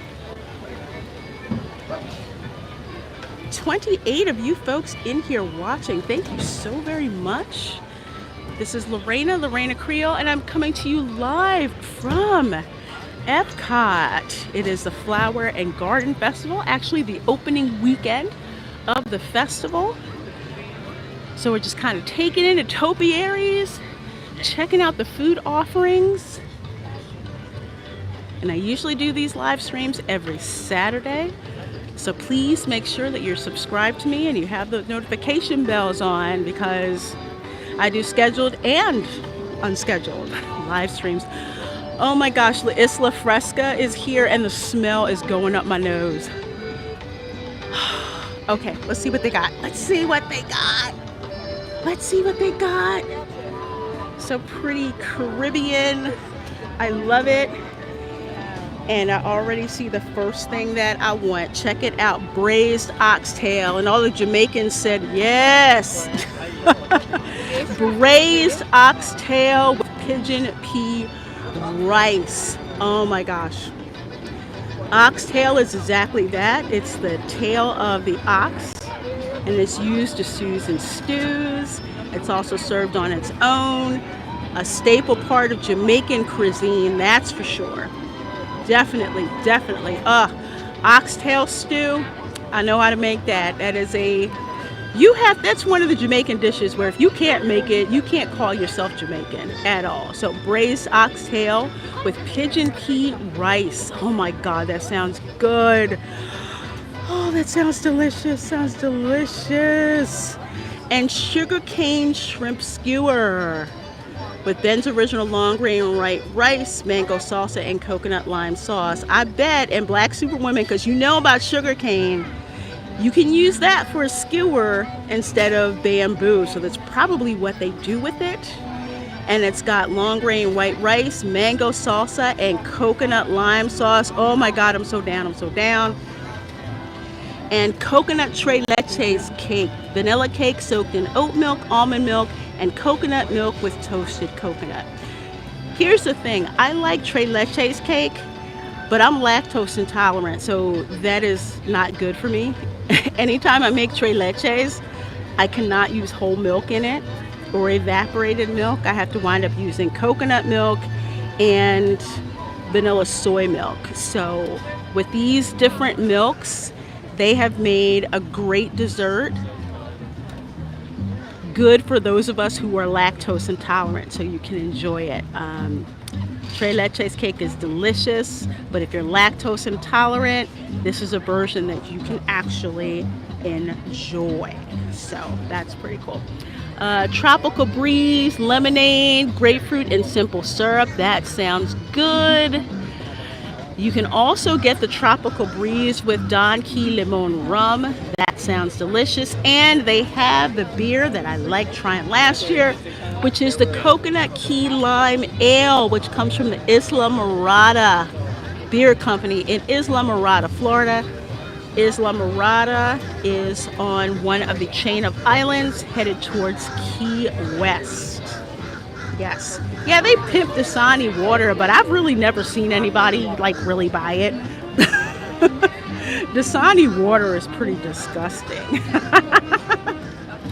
But yes, Don Q Limon Rum. Hello, Optic Racer. Yes, La Isla Fresca. Cool name. And Gary Banjo Sandwich Worthington. Hello. Had oxtail made by a friend the other week. Yum. Yes. All of this looks so good. Huh. We're gonna have to see. We're gonna have to see what I try. But this is like my favorite food stand from last year. I'm sniffing it, and I can't tell you how good it smells. It smells so good. I love it. I love it. It smells like my grandma's kitchen, my Florida grandma's kitchen. All those flavors like oxtail. My grandparents would grow sugarcane in their yard. Everyone had sugarcane that they grew. You know, so as a kid, I always thought sugar came from the supermarket, but it also was like a cane that you like strip the outside off and you chop it up and you like chew it. It's just sugary. Yes, you're right, Optic Rich. Sugar cane is the best. It absolutely is. So when I try these delicious offerings from La Isla Fresca, I will let you know my opinion. This is the number one that's on my list. The honey stand is probably the second because I have to try that hot honey chicken and waffles. Oh my gosh.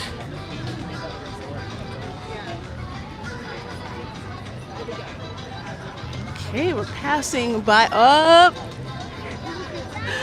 don't think I saw them last year. Miss Piggy and Kermit. No, actually, they were in front of the Germany Pavilion last year. But now they're over here by La Isla Fresca. Interesting. Beautiful with her pearls. She's got all her luggage. And there's Kermit on the bike. Look at that with the daisies in it. Check it out. Kermit, daisies.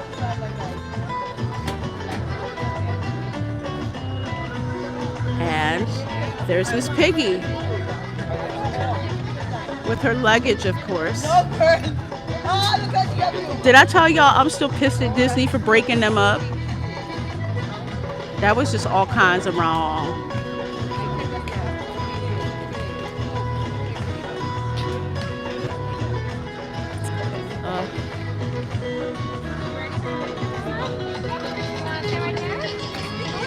So here's the Moroccan Spice Garden. Now they had this here last year.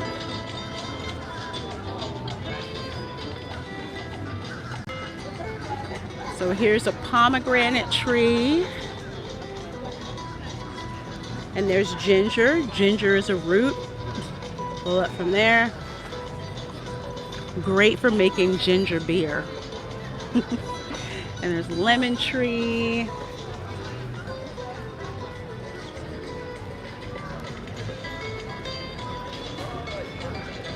Wonderful spices, black pepper, spearmint, which is one of my favorites.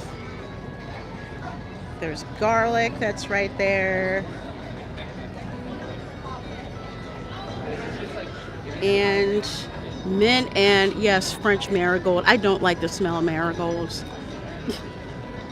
it really triggers my allergies with my nose. I don't like the smell. I can smell French marigold a mile away. Yeah, but they're different. Here we go through Morocco. I have not tried the Spice Road table before, so I don't know how good it is. The main Moroccan restaurant, it used to be good. It's not as spicy as it once was, so No, you want me to take Kevin? it was kind of disappointing last time I was there. But the Kingdom of Morocco Pavilion, love checking that out. Yeah, no belly dancers today, nuanced observer, but yes. The belly dancers in the restaurant. Yeah. I love watching people's faces when the belly dancer comes out in the Moroccan restaurant. It's like dinner and a show. Yay. One year we were eating there, and my niece got to dance with the belly dancer. She thought that was so much fun. Oh no, not dolls. No, no, no, no. See, I can walk away from this because the one doll that I want, they no longer sell, and that's the Tiana version. So, wait, no, I take it back. I see it, but I'm not gonna stop because that's a trap. That is such a trap. Those Precious Moments dolls, they're so cute. Optic Racer says, whoa, where is this belly dancer? Well, in two places, actually. Primarily in the restaurant, the belly dancer comes out and she performs while everybody's, eating. That's in the main restaurant, which name escapes me right now. And then there's performances of this one musical group, and they'll bring out a belly dancer. I think I have a short on my YouTube channel. I might. I could have swore I did. So this is the Japan Pavilion. Let's see what we got here. I don't usually stop here because I don't like sushi. Creamy shrimp udon. Now that's a possibility. That's a possibility. But frushi with strawberry, pineapple, and lychee wrapped in sweet rice, pink soy wrap served with whipped cream, drizzled berry sauce, and toasted coconut. Now, I might try that. But it's not high on my list. It's not disrespectful. Barbecue pineapple, that's disrespectful. But frushi, I think I'll pass on that. But they have sake, and I love sake. Here's the dragon. Again, look at how they put together this dragon. Check it out. So blow them up a little bit. With all the succulents on its body. Freaking amazing. Amazing. I love it. Let's see. Let's pan around so you guys can see.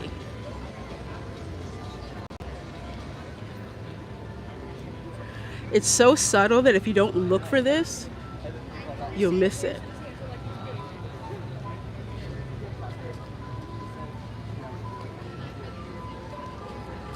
And look how perfectly placed it is. Ignore the death taco.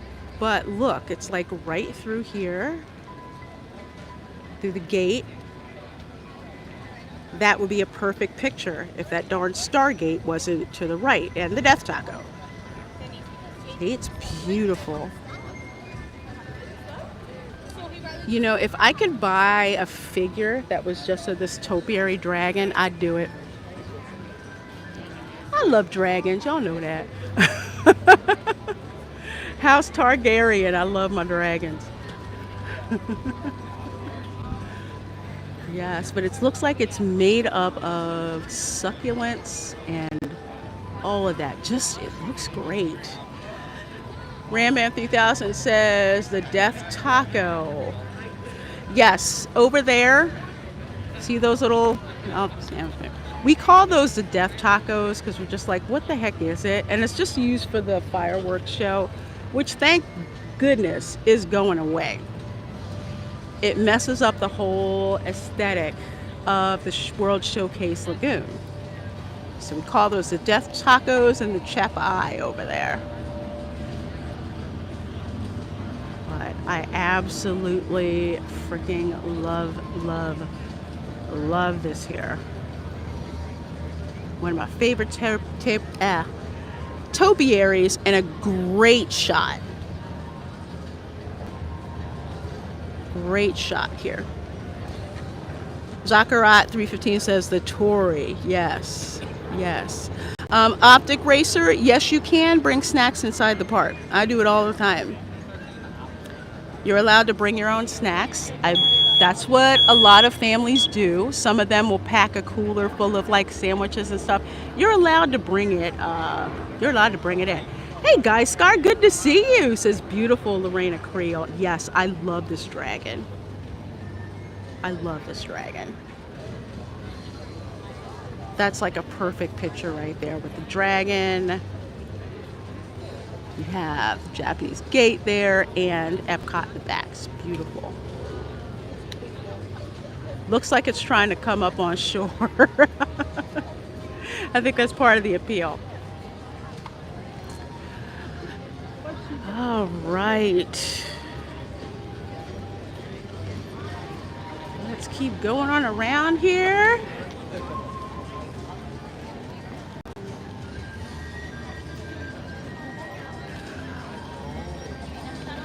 Doing well, Guy Scar. I hope you are too. We are checking out the topiaries and things around here.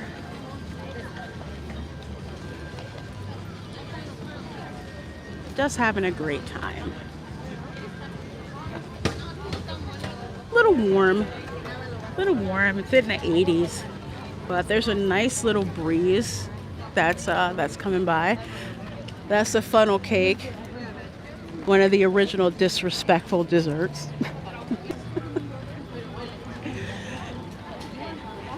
And over there is the theater. They have the Garden Rocks concert series.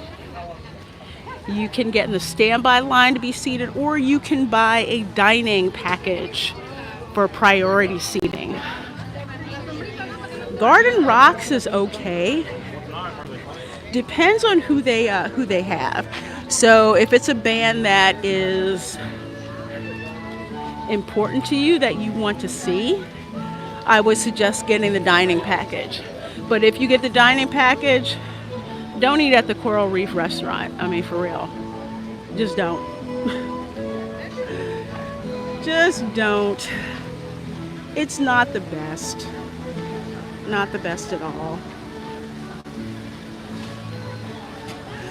Yeah, Optic Racer, when, we'll say, in my days when I was a Disney commando, I always packed snacks. Because if I told my nieces and nephews, I'm like, we're paying for dinner, we're paying for lunch, but I'm not paying for snacks. So I would have all kinds of snacks packed. Snacks, sunscreen, ice in a spare bottle, fans, things like that. Whatever you can bring with you saves you money on not having to buy it in the parks, because that markup is insane. And there's the Joffrey's cart. I wonder what, I think I need an iced coffee today. Speaking of barbecue, there's a Regal Eagle Smokehouse, which looks good, but I have not tried it yet. I'm smelling it. It smells incredible. Wait, y'all. Okay, I have to show you this. Look at this over here. A key lime cold brew, y'all. Look at this. A zesty blend of French roast cold brew with flavors of key lime and white chocolate, topped with a splash of cream, whipped cream, and graham cracker crumbs. And you can even spike it with some Kahlua. Oh my gosh. Yeah, that's probably going to be on my list today. Yeah. I wasn't originally down with cold brews, and then I tried one, especially the one from Gideon's, and now I'm like hooked. It's so freaking good. I'll have to try that key lime cold brew and let you know what I think.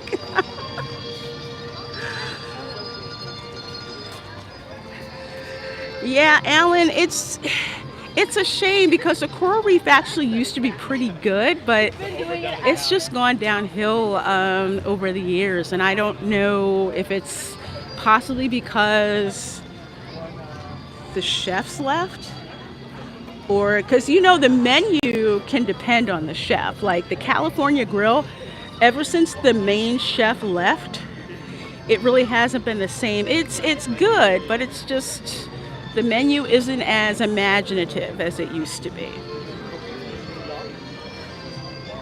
So hopefully, I keep hoping that the coral reef would improve, but it's so expensive, that it's a shame. So I don't really recommend it to people unless it's a last resort. Oh, before I forget, Italian perfumes in there. That's another trap for me.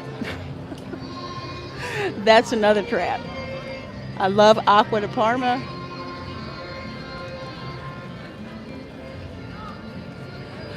But I don't really advise buying a fragrance from a theme park unless you can't get it anywhere else, because I'm not going to get my Sephora and Ulta points if I come here.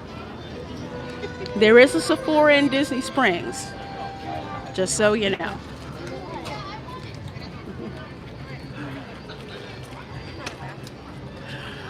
Oh my gosh, let's see. What's over here? Snow White, okay.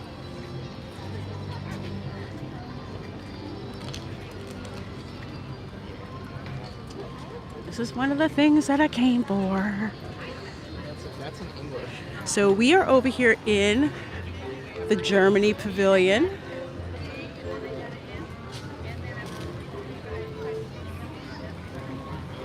And here we are with the Snow White topiary. How pretty is that?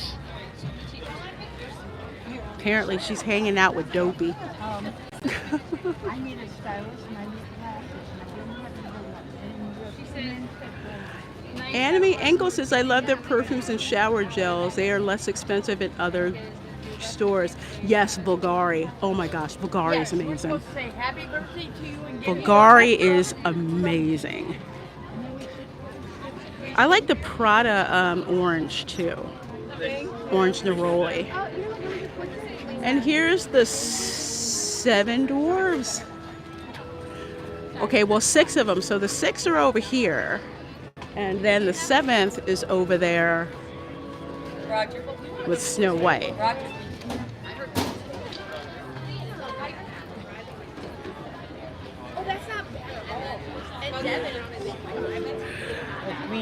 They got Grumpy down. I love it. Sleepy, happy. Not to be confused with the 7 drink bottles from Duff Gardens. That's a different thing.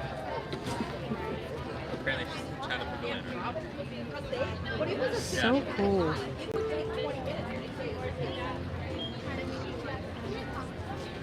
Yeah, so this is over here in the Germany Pavilion.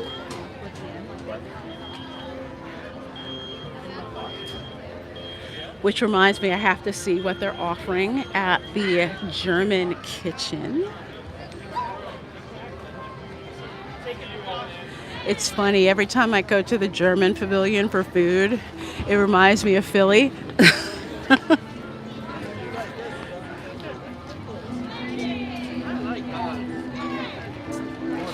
Ram Bam, there's a ton of work. It's so much work. I think that there's a special on Disney Plus. You can probably find it on YouTube, probably on Disney's channel. All of the work that goes into creating these topiaries. It truly is a work of art. And oh, Snow White is out. There she is.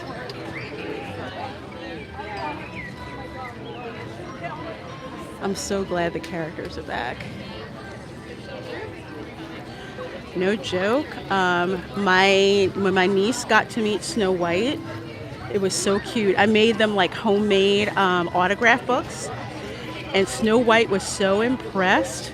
Not only did she sign an autograph for my niece, but she actually kissed it, so it has her red lipstick on it. I framed that sucker. Yep, there's Snow White in the flesh. There she is. There she is. I love it. I love it.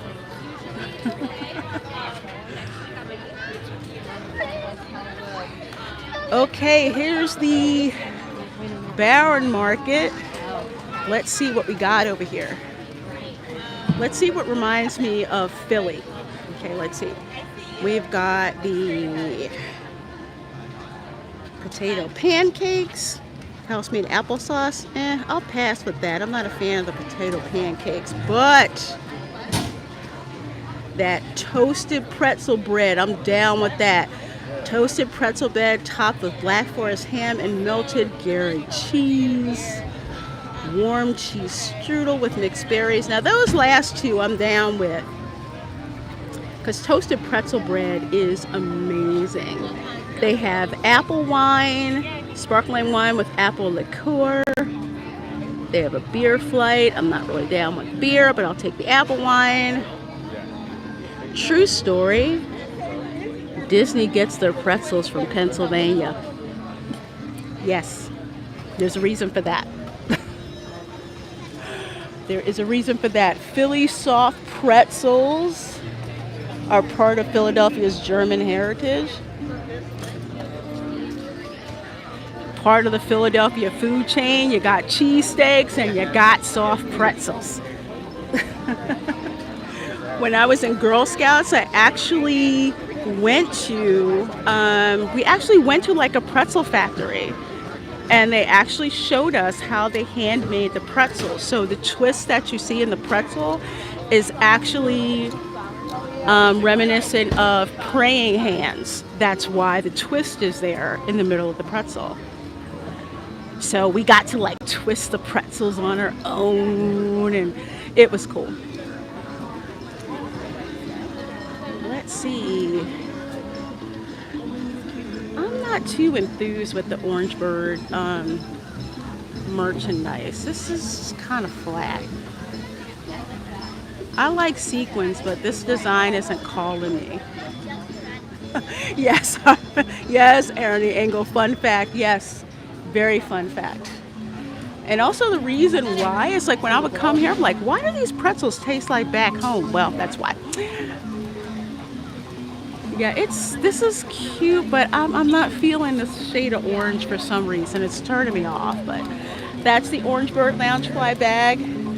I like the old school ringer shirt back there. That's pretty cool.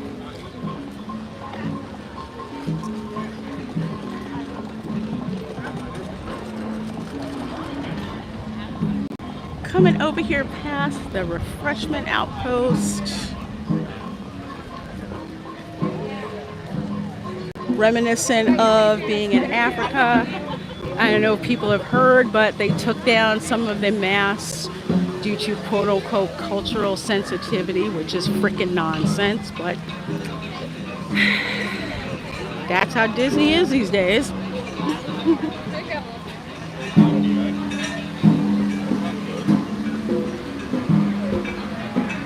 So we're going to cross over into the China Pavilion. This has to be the pavilion that I have no desire to eat in. It's kind of like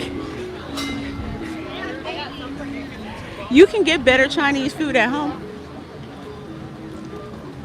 I've had better Chinese food in Philly, better Chinese food in Orlando, better Chinese food in Vancouver, British Columbia than over here. So most people who visit, they don't really go there for the food. They're like, why? I can get great Chinese food at home.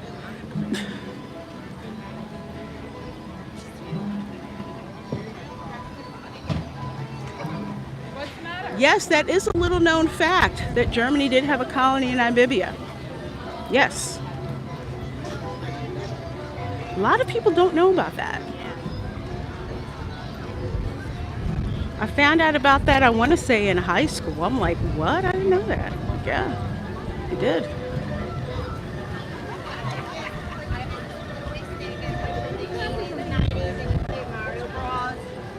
China isn't really my favorite pavilion to hang out in. I don't know why.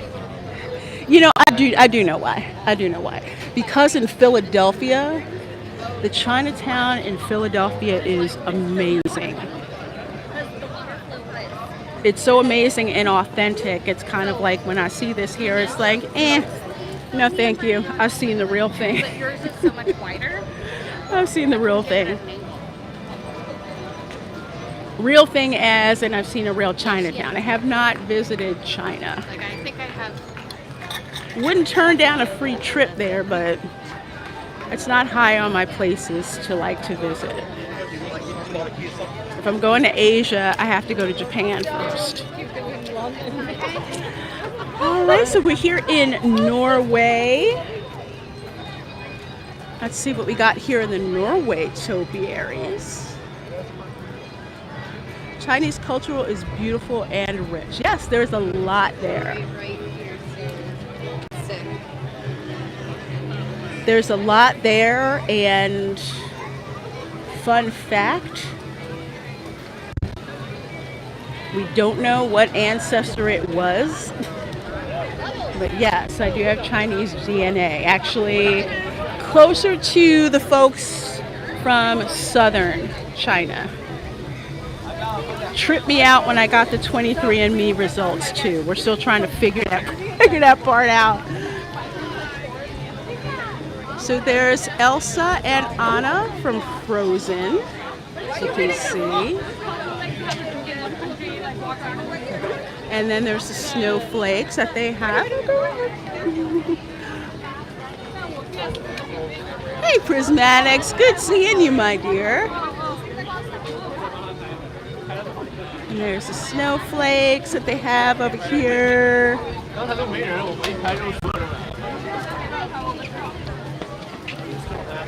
And over there is the Kringla Bakery, which has that disrespectful school bread.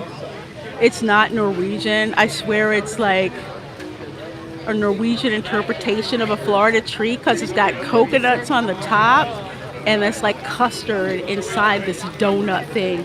And it's so freaking good. It's so good. So those are the topiaries over there. Anna and Elsa, the snowflakes.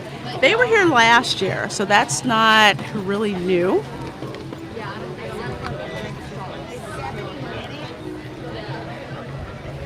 If you go to the Norway Pavilion, definitely go inside this church replica here.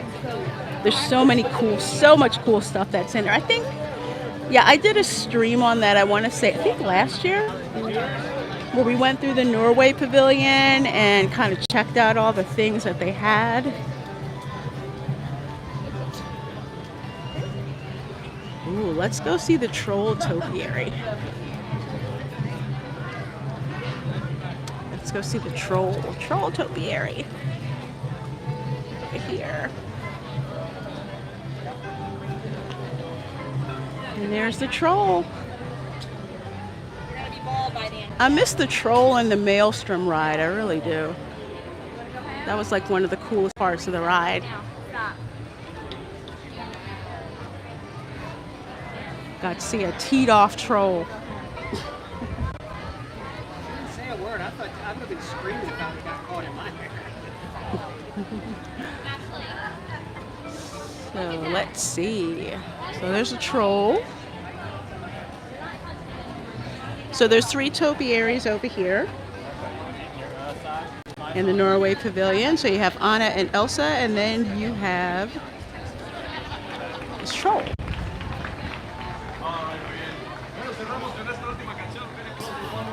So that's the Anna and Elsa meet and greet over there.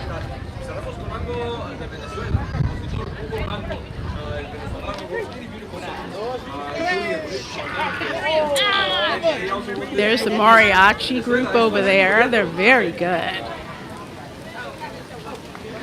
Again, I'm so glad Disney has the entertainment that's back, because without the music and the entertainment, it's just feels sterile. You know what I mean?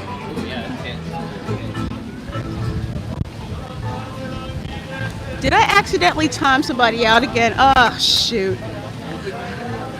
Optic Racer, I'm sorry. Again, I forgot to completely turn off my other phone, so I did not time you out on purpose. I need to stop looking at my other phone. I'm so sorry, my dear. It was a fat finger mistake. Can I have a live stream where I'm not making a fat finger mistake? That would be good. That would be good. Let's see. Last year for the Mexico Pavilion, they had the 3 caballeros. So that's probably up here as well. So let's see if it is. So yeah, so we're walking through Mexico.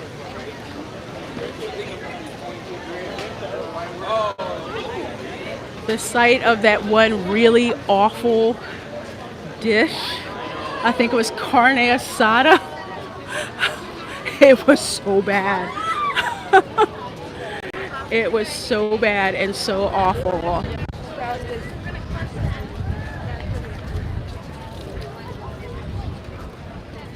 So let's see what they have over here this year. So this is a Fiesta Garden. Quesadilla de flor de calabaza. So house-made masa tortillas with squash blossom. Okay, I'm out as soon as you said squash now. Barbacoa beef in a corn tortilla. I don't like corn tortillas, but that's a taco vampiro. Doesn't exactly look that appetizing. Yeah. It's okay. I'm usually not. Usually the Mexico Pavilion doesn't impress me with their food offerings. So here's the 3 caballeros topiary. It's back this year. Back this year, looking fabulous. Looking fabulous. They need tacos El Pastor. They sure do, Nuance Observer. I don't know why they did that. I think I follow you. Dengar Renegade looks hot. Yeah, it is really hot. Yeah, I think I follow your live streams. Ellen says... I love them so much. Earlier I was like, I think I recognize her. Oh, well, thank you for watching. That's so cool, running into people who see me live stream. I'm still getting used to that. I keep thinking they're talking about somebody else. Oh, yes, Alan, my camera is actually mounted on a gimbal. The DJI, I think 5 gimbal. It folds down and very compact. Yes, prismatic. Oh, but yeah, there's the restaurants in the Mexico Pavilion. The only one that I like is the Hacienda de San Angel.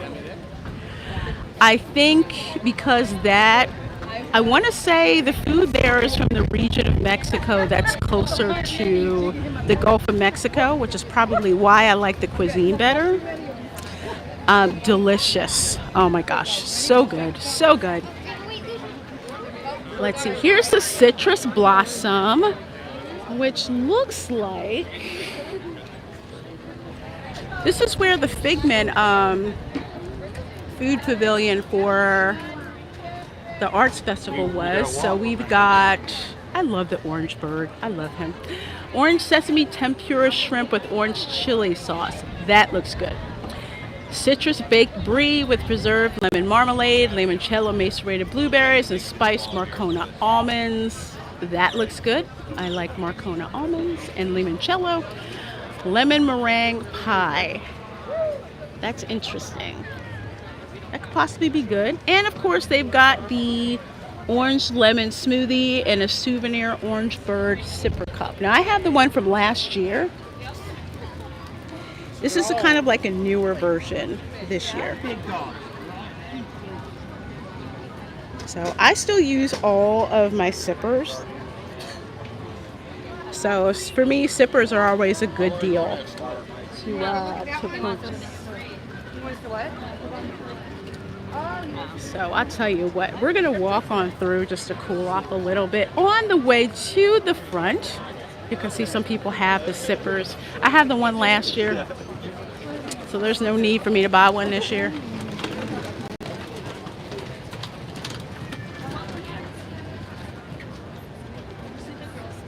Hello, Mason says I'm there.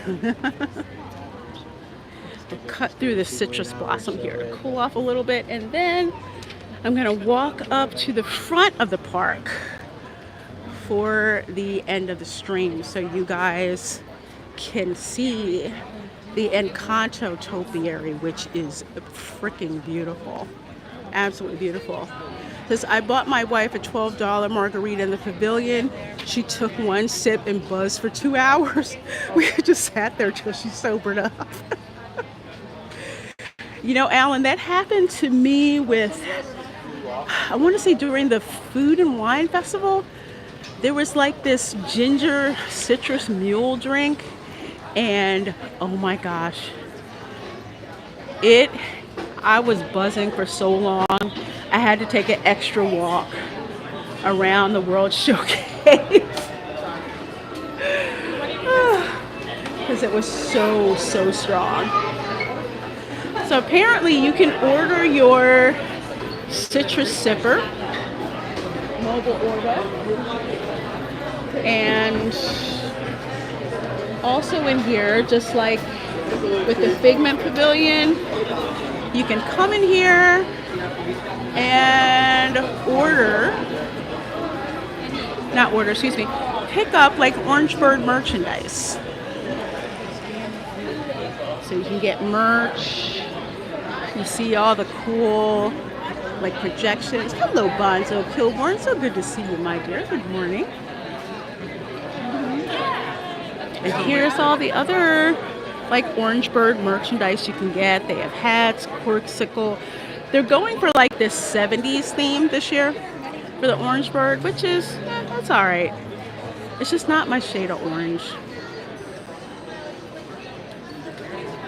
But I tell you what I probably will get, because I collect these, and that would be, look at these, the trash can salt and pepper shakers. I collect these.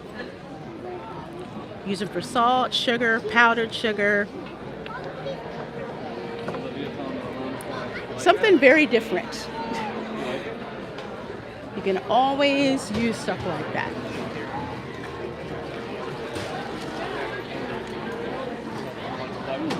It's nice and cool in here. Look at this cool mural over here. Greetings from the Flower and Garden Festival. And there's the Orange Bird, Lake Buena Vista, Florida. So for some folks who are not aware, when Disney World first opened up, they needed sponsors. And one of their sponsors was the Florida Orange Growers Association. And their mascot was the Orange Bird.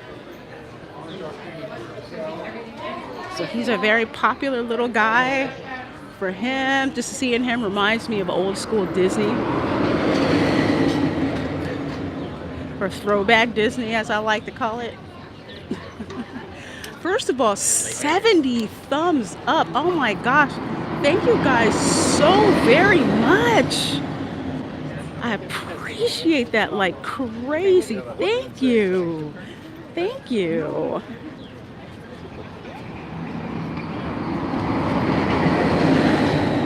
Let's see. That noise you hear is Throwback, sponsored by General Motors. Or is it Enterprise Rent-A-Car now? I forget. Okay, this looks like a popular food stand. So let's see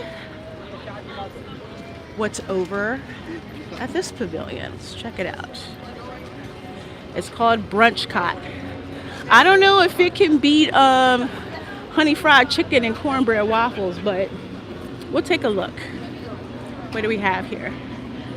Avocado toast. No, I can't stand avocado, so that is definitely not going to work. Let's see here. Shrimp and grits. Okay, now we're talking. Blackened shrimp and cheddar cheese grits with brown gravy and sweet corn salsa. Okay, yeah, I'm down with that. Let's see. Lox Benedict. I don't like lox, but that looks like an interesting twist on what lox is.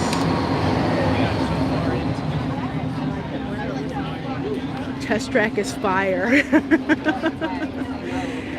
Let's see. Someone asked me, Rambam 3000, is powdered sugar like icing sugar? Yes, Rambam 3000, it is. It is. It's basically granulated sugar ground like 10 times. So it's like a powder. And yes, that's the sugar that's used in icing. Fried cinnamon roll bites. I'm down with that. Cream cheese frosting and candied bacon. That sounds really disrespectful. And let's see, we got Fruit Loop shake for $4.75. A peach Bellini and a Joffrey's coffee cold brew cocktail. Okay, with milk, Kahlua rum, coffee liqueur, and vanilla vodka. Not bad. Not bad at all.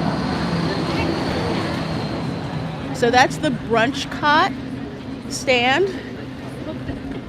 Lots of activity there. Looks like some good eats. I'm telling you.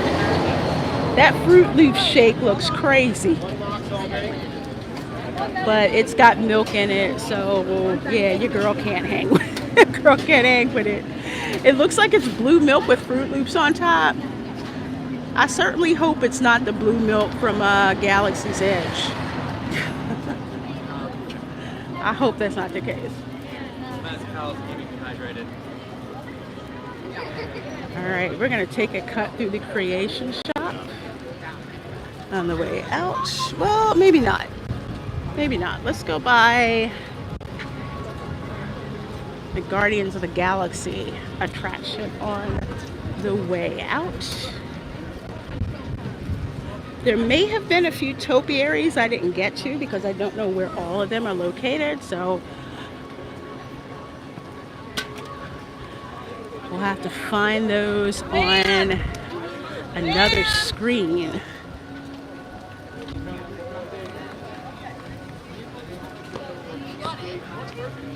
Another stream, I should say. I think I'm so hungry. I can't keep my terms straight.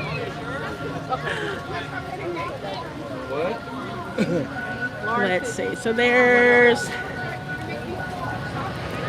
Guardians of the Galaxy.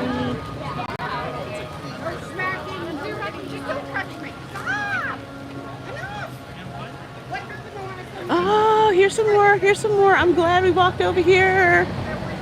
I was wondering where these two were. Here's Donald and Daisy. Look at that. As usual, Daisy has her beautiful dress. Hers is made up of pink geraniums. Minnie's was made of red geraniums. better than Last Jedi meal. Okay, Jummer Jr., I'm guessing that it is. Yeah, I keep forgetting it is lunchtime, so I kind of need to grab some food.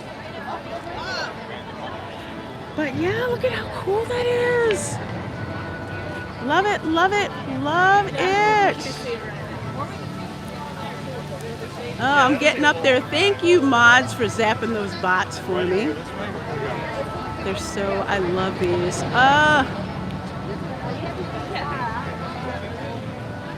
They've got their garden of like basil and carrots. Tell you what, let's go over this way. I kind of want to go behind people getting pictures. Vlogger etiquette, you try not to get in front of people. You know, you try to be an observer, you know. So this is their community garden. Now this is actually the same design from last year, but instead of looping, no, actually what happened was you had Donald and Daisy, and then you had their nephews. So they changed it up a little bit this year.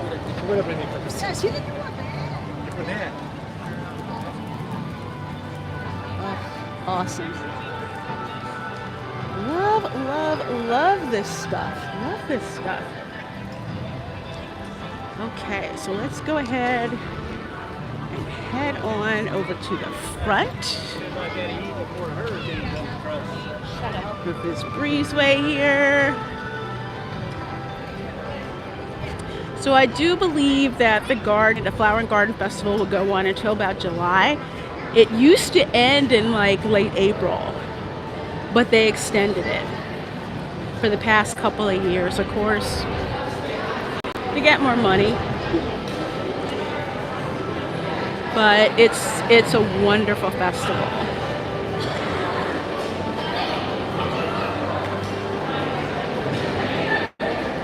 And I can't wait to try that disrespectful food over at La Isla Fresca.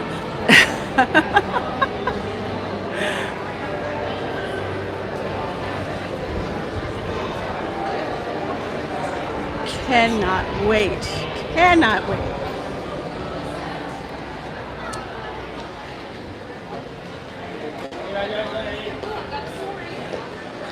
I love seeing families with like the matching t-shirt. They're not as inventive as the ones I see at the Wizarding World of Harry Potter. Those are next level with the t-shirts that they come up with.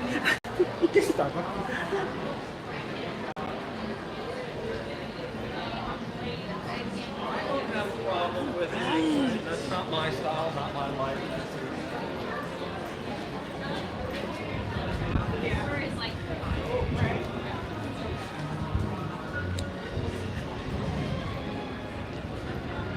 So in the evening, there's actually a light show on the Geosphere here, themed to the festival. I haven't seen it yet,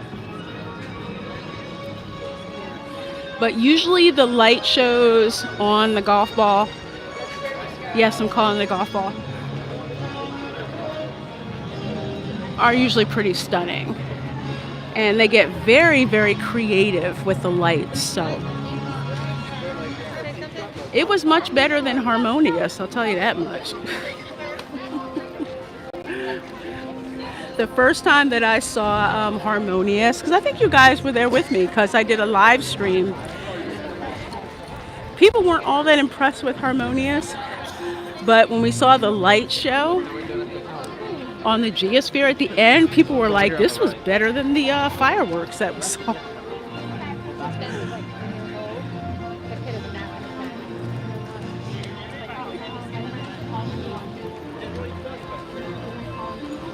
So it is also markedly warmer than it was when the stream started. It's probably, I want to say, well, according to my watch, it's about 10 degrees hotter now than it was. But it is past noon right now. So we're in the heat of the day. Pay attention to what is happening right now. And this is usually the time of day when I am on my way out of the park. Because too hot and the people, not a good mix. Not a good mix. Great time to break for lunch, whether it be at the parks, whether it be at another resort, whether it be at your off-site hotel. Perfect time to take a break.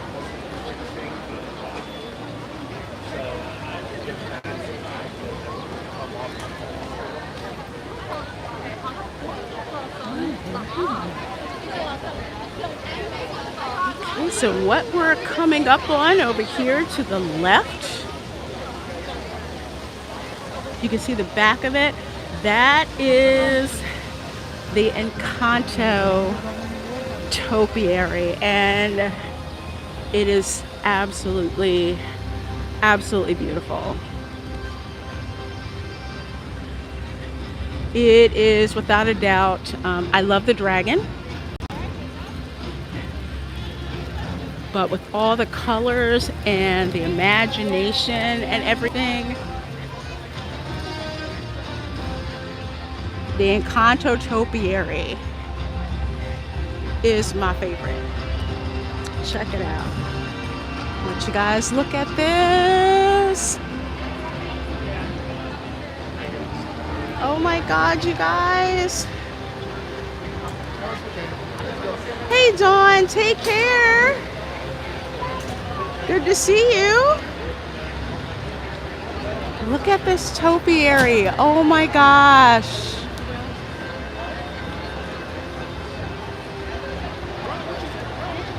That is probably the most imaginative one that I've seen. The sister with the flower power, I forget her name. Look at that. It looks like she's like in the cartoon, where she's able to just use strings of flowers no matter where she is. There's Antonio. I love what they did with Antonio. He's there with his toucan. And look at his hair, how they've done his hair. Then you have Mirabelle's dress. Look at her skirt. Look at how patterned that is with the butterflies and stuff in it. And then there's Louisa, who's over there. Is that the green giant? No, Optic Racer, that is Louisa. Louisa is the very, very strong sister. She's got some insecurities, of course, but she's, you know what? She was such a favorite. I loved her character. I wish they had more merchandise of her. And then, of course, there's Mirabelle right there with the glasses. That's Mirabelle. And then Antonio, but I forget the other one. But this is without a doubt my absolute favorite topiary of the festival. They did an amazing job. Optic Racer, these characters are from the animated Disney film Encanto. I thoroughly enjoyed it. I really did. I watched it with my nieces and my nephews, and they didn't move. Plus, another reason that I like Encanto is because part of my family's colonial Spanish history, actually linked to Spanish Louisiana, is from Colombia. So it was amazing, you know, to see. It's very enjoyable. It's on Disney Plus. I liked it. The songs were good. The merchandise sells. So it's a great family movie to check out for real. All right, folks, you know what? That is gonna do it for your girl. I need lunch. I need lunch. So I thoroughly hope you guys have enjoyed the stream. If you have any questions, please do drop them in the comments. I'm happy to answer them for you. Every Saturday, I'm streaming from the parks, so please make sure that you're subscribed. Please make sure you hit that thumbs up button. Everyone have a wonderful, wonderful rest of your day, and I will see you in the next stream. Bye.